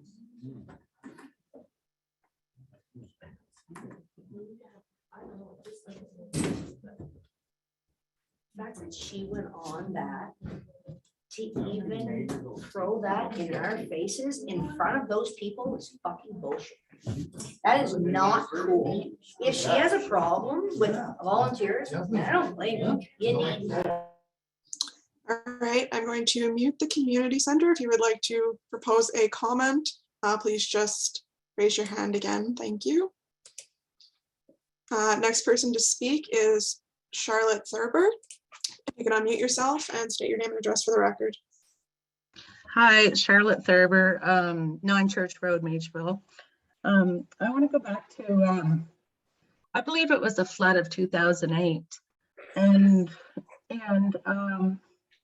me and my husband were out helping our neighbors out the road to get all their stuff up, like, and move, like, because the water was coming up so quickly.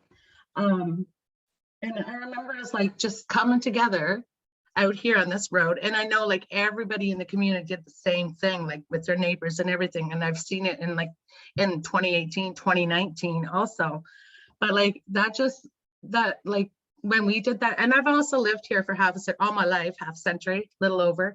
But anyhow, I agree with Cindy's comment on here just now, saying how people in this community should have been, if we thought that we needed a change, don't you think it would be us that would come to you to say, we need the change? But we don't feel like we need a change. And I oppose to this proposal or the LSD.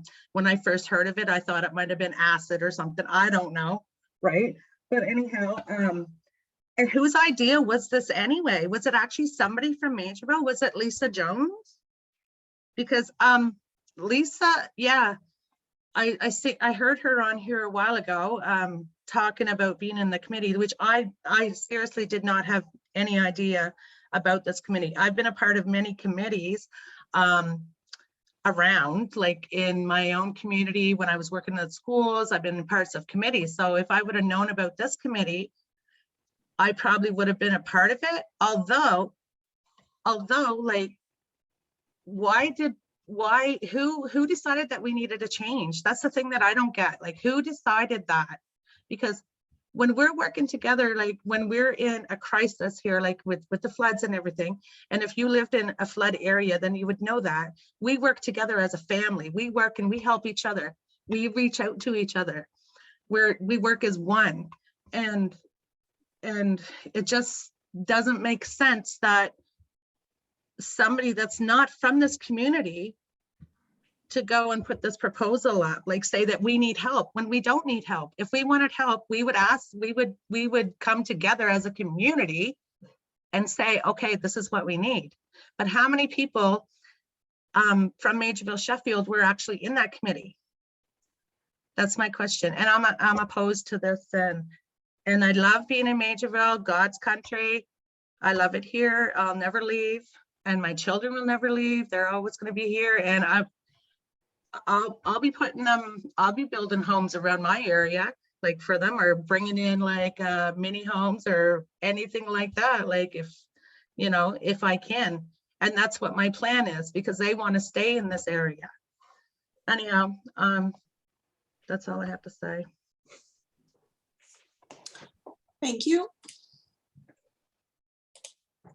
Our next speaker will be Todd Hunter. If you could unmute yourself and state your name and address for the record.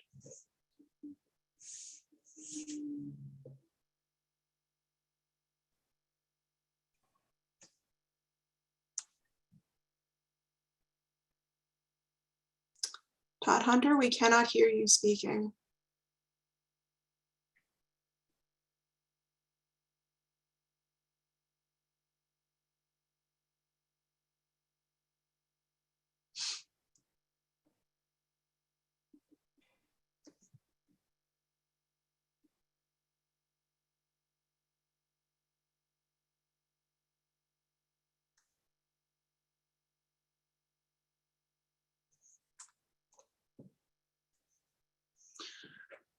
I'm sorry, Todd Hunter. It seems like there is a technical difficulty on your end. If you'd like to phone one of the numbers to dial in by telephone, our audio might be better. You're also welcome to write in after the meeting.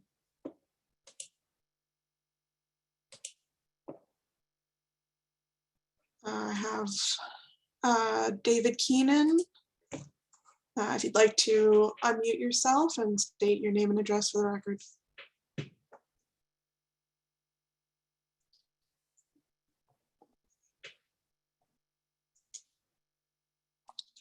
I don't know what I'm doing, but this thing keeps putting my hand up. But I don't want to speak anymore on this issue. I stated my case. I'm totally opposed. Thank you. Thank you.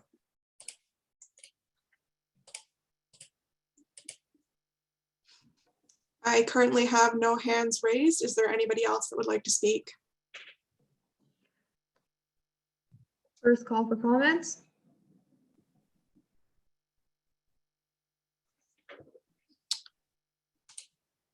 Jennifer Stairs, you can unmute yourself and state your name and address for the record. Once again, Jennifer Stairs, 498 Route 690, Lakeville Corner. I just got to ask as a point of procedure and as a point of order. So what's the next steps, moderators? Like, I understand you're recording. I don't know what the responsibility of that is. I understand that all these, you're taking notes. I ask my question again, is all the stuff from the chats going to be submitted with those notes? How can one access this to find out who was present so that they can join together with their neighbors, because it seems quite apparent to me that the majority of the people involved in tonight's meeting is very concerned, they're very unsatisfied, and they want to know what the next steps are. And so can you just answer those questions? And please, I know you, if your standard answer is just to contact the office, I'm just concerned that we're going to get the runaround and saying because of data protection or because of this. And I just want it for the record, and I want it confirmed that you're hearing it when people are saying we need more transparency, we need an open meeting. And with all due respect, the two of you are doing a brilliant job, but we want the minister, okay? All right, we want the minister or we want the deputy minister. This is a political issue and you bureaucrats are doing a great job, but we need the politicians to be talking to us.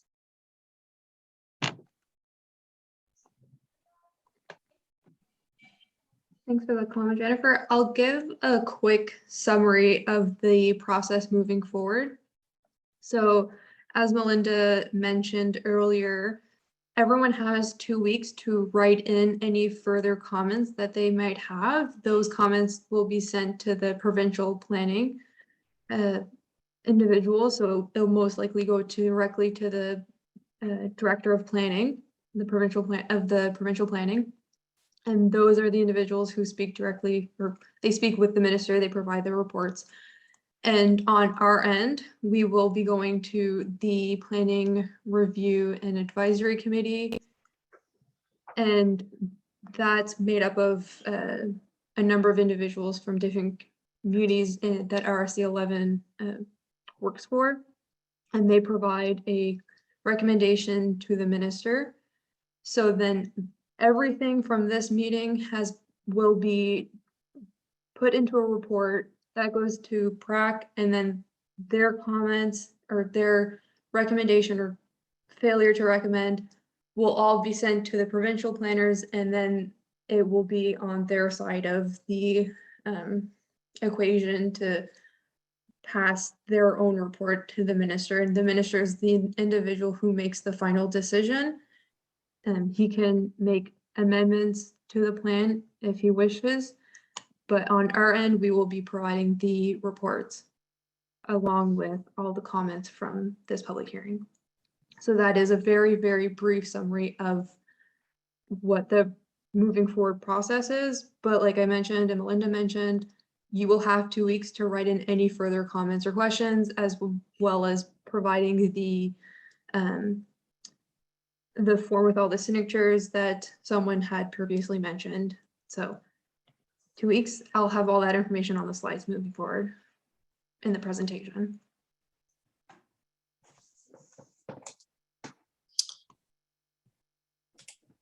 Charlotte Thurber, if you'd like to unmute yourself, state your name and address for the record.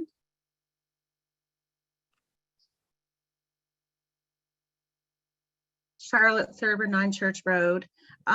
So is all of are we going to get answers to our questions, every one of them? And like, or are they just going to look over our questions and just ignore them and just go on with this project? Is it going to happen in 2 weeks? Or what's just, I want to know that. And I think you guys could answer that.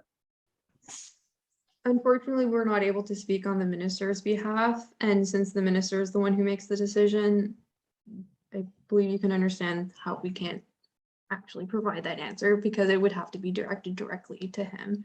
So when exactly was this going to be happening then? Like, when's he supposed to be putting this through? Because like, I feel like tonight it's just going to be like just nothing, like, to him, and like it'd be a waste of our time, you know, like speaking our voice. And I would like to have some answers. Like, we had a lot of questions here from a lot of community members, and we deserve like answers to these questions.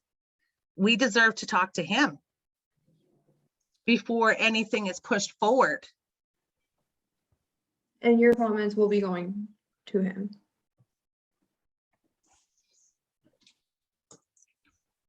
It's for everybody listening, it's a good idea to write in a comment by email or by mail to the provincial planning director. As stated, the address and email will be provided after the comment section. That way they have your personal information and can get back to you. If they so choose.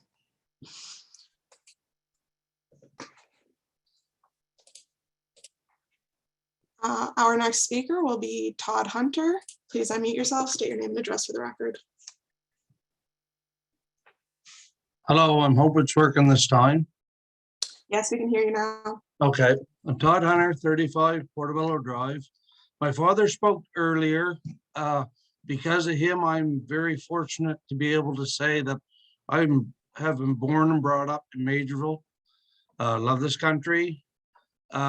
One thing for our community, let's keep it civil. Don't start pointing fingers to one another about what should have been done, what should have not. This is definitely not a good doing, good anyway in our part. We've always, if we wanted animals, we had them. We wanted to do cut wood, we cut wood, so on and so forth. One thing might, and I don't know anything, I'm just a truck driver, I guess. Maybe the government should review some of their views on this flooding stuff of how they operate the dam during the season and holding back water for free power and that stuff like that. I believe myself that plays a part into our flooding, helps, doesn't help type thing. That should also be part of this. If they're going to tell us we can't do this down here because it floods, we can't do that, we can't this. Well, then why should they not be accountable on the lower side of the dam, which they are, I believe, somewhat accountable on the upper side of the dam for flooding? That should help regulate that part. Definitely not for this stuff. Just wanted to kind of say my little part. Maugerville, Sheffield, the whole crowd, just a good community to live in. We really, when the flood's on, we don't need the government's help. We all help each other out, whether it be flood, be snowstorm, be power outages. So maybe the government should look after their end of things a little more sharply, and that probably would just help us out ourselves. All I have to say, thank you. Thank you.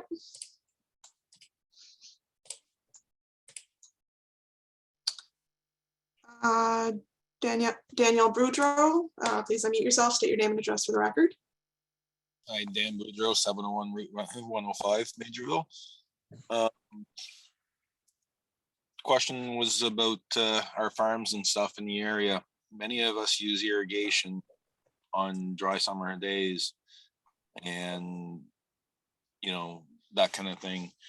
Is that still going to be like, is there going to be stuff worded in there to allow us to keep doing our practices? Because I mean, you're talking between all the farms in the area, you're talking several millions of dollars in revenue for the area. If we can't water our crops, and that's going to be detrimental to the area. Another issue too is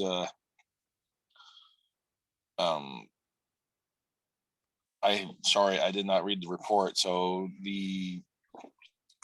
my understanding was dust creation and also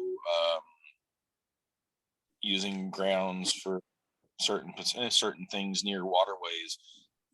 Maugerville has a lot of waterways, as we all know. There's the Portobello on the back side. There's the St. John River on the front side. There's all kinds of tributaries, ditches, and drainage ditches that have been man-made and dug out over the years by ourselves to alleviate some of the issues. That's all got to be worked in there somehow as well, that we still have access to using those for irrigation ponds, and that we can still use our grounds within the buffer zones. Because if, as was mentioned before, a lot of the properties are narrow, so all of a sudden if you got a water, like one of those drainage ditches running through, and depending on how everything is going to be zoned and whatnot, if we can't all of a sudden use our grounds, if we got, for ourselves, for example, we're growing close to 100 acres worth of product, 80 to 100 acres worth of produce. If all of a sudden we're cut back and we can only grow 20 acres, well, you know, that that's going to be a huge setback for the community and the area as well as ourselves. So obviously something is going to have to be, you know, obviously something's going to have to be worded in there, or something's going to have to be some kind of grandfather clause of some sort. You know, this is all stuff that's going to have to be worked in. I also realize this is very last minute notice, but I'm also thinking, if I'm not mistaken, this is more of a fact finding seminar or conference, if I'm not mistaken, rather than this is what's going to happen. I think the ministers are more just kind of, all right, let's see what everybody's got in mind and how to proceed from here. Anyway, that's pretty much all I had to say. Can't think of anything else at the moment. Anyway, thank you. Thank you very much.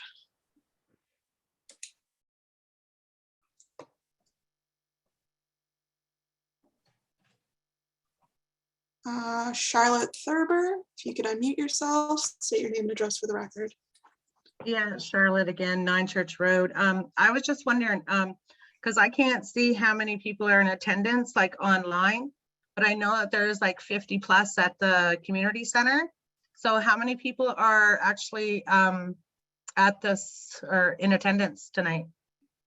At the moment, it is 35. We've had up to 40 throughout the public hearing at varying stages. Okay. So an average of 100, because I know that there's some people like that are listening in, like they're sharing the laptops or whatever, like with their neighbors or whatever. So close to 100. Probably close to that, yes. I also, if anyone is listening and they don't potentially have any comments at length, but they want to agree or disagree of any kind, I do highly recommend emailing for multiple reasons. One, like Melinda said, that they'll have your contact information if you do wish to have someone try to respond back to you, but also just to, if you have concerns about whether or not you're, to put it less eloquently, your numbers are being represented adequately, I would recommend you send that email and just be like, I was at the public hearing, I'm in favor, I'm not in favor. It can be as simple as that. Okay. How many, am I still on? Yep, you're still on. How many, sorry, what's the email address again that I email to? For the provincial planning director, it'll be on the next slide, but it is planning-urbanisme@gmb.ca. Planning-urban. I'll have it on the screen and I'll leave it for right. a while for people to write it down if they want to. Could you put it in the chat, because I may be leaving the thing soon, possibly. Yeah, I should be able to do that. Thank you.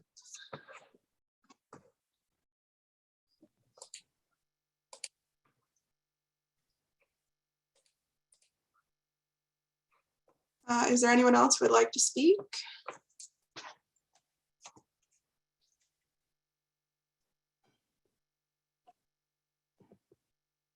I noticed that someone in the comments in the chat mentioned that they have one more comment that they'd like to make. I'd ask you to raise your hand if that's still a fact.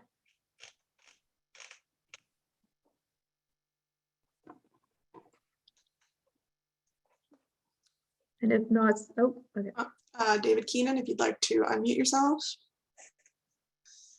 Yeah, David Keenan again on Bluebird Corner. On all the flood issues, I do research extensively on that, and I can answer most everybody's questions. But with what the government's going to use here, I would assume that they're going to use a process of extrapolation. Depending on what their narrative is, they're going to take out what our comments are, and they're going to use it to whatever they want to say. And that is why I'm recording it. And like I said, I'll post it on Maugerville Daily. The Maugerville Daily group once the admins change. All right, that's it. Thank you. Good meeting, everybody. I wish I was there, but you all know my situation.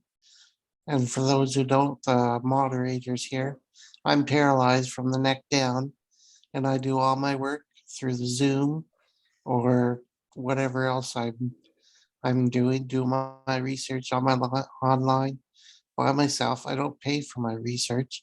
I do whatever's free, and I know a lot of history of the Maugerville and of the floods, and I'm willing to give that information up at the appropriate time and the appropriate reason to the appropriate people. And the appropriate people would be those people in Maugerville, such as Cindy Ketch, Paul Arthurs, Marcus Harvey, Charlotte Thurber, Stephanie Gilker. I can go on and on and on. And with names dropping. Most of these people I haven't met because of my current situation, and I'm not unable to get to these meetings and stuff because of the times. So I really enjoy these Zoom meetings. And if you do have meetings and you hook up to Zoom, I would most definitely be there. And as for the committee that was built in 2018 or 17, I had no idea that committee that was there. And I do stay attuned to all these groups. I've got asked to be admin to some of these groups because people like the way I run my groups, and my groups do run smoothly. And you know that if you go onto my Maugerville flood group. And that is it. I thank you very much. And I think you guys all pose great questions, and I hope that they don't do that extrapolation thing to fit their narrative. And that is it. All right, David Keenan, Bluebird Corner. And again, I love Maugerville and I love all the major villains. Thank you. Bye. Thank you.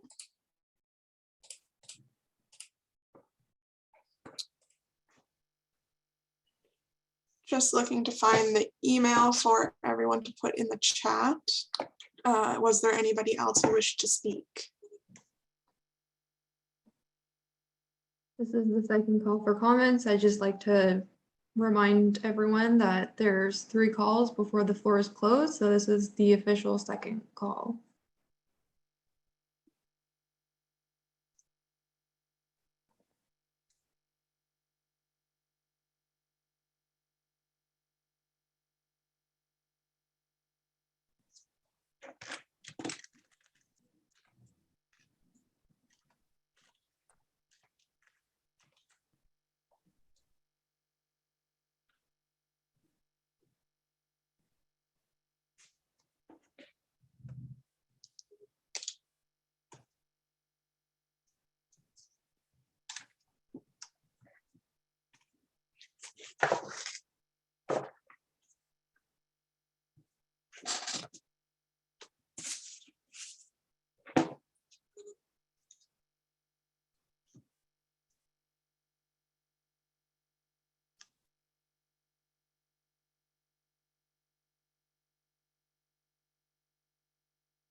The moderator is a little busy at the moment, so I'm just going to keep waiting just in case there is someone who does want to comment. We do not have any hands up. Still no hands up.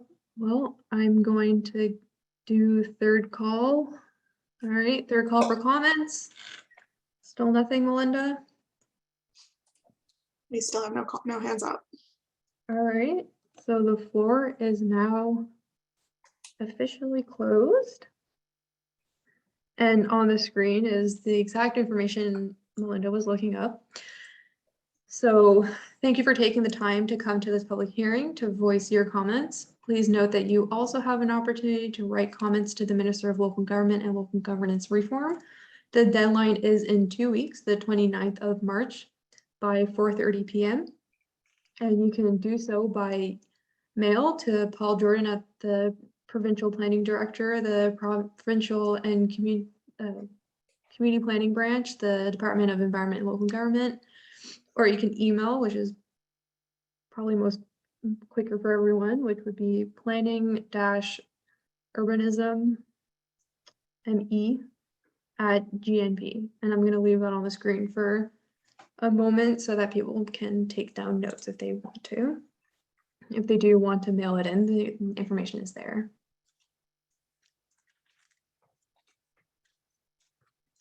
And also take note of the deadline if you want a reminder.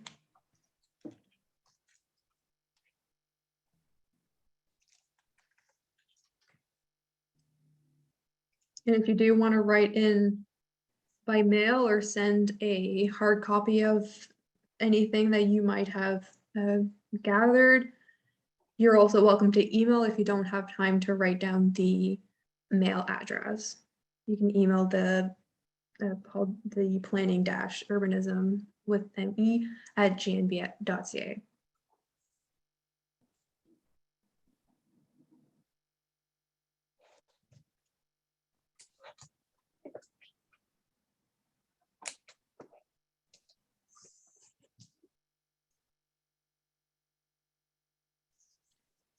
Okay.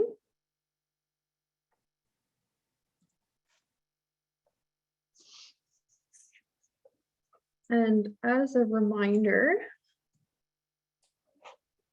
the write-up from this public hearing and the audio of the hearing and any written comments received will be sent to the Minister of Local Government and Local Governance Reform via the, as I mentioned, the planning department at the provincial level, so that he may be informed, he may make an informed decision on the adoption of the plan or not adopting the plan or adopting the plan with changes.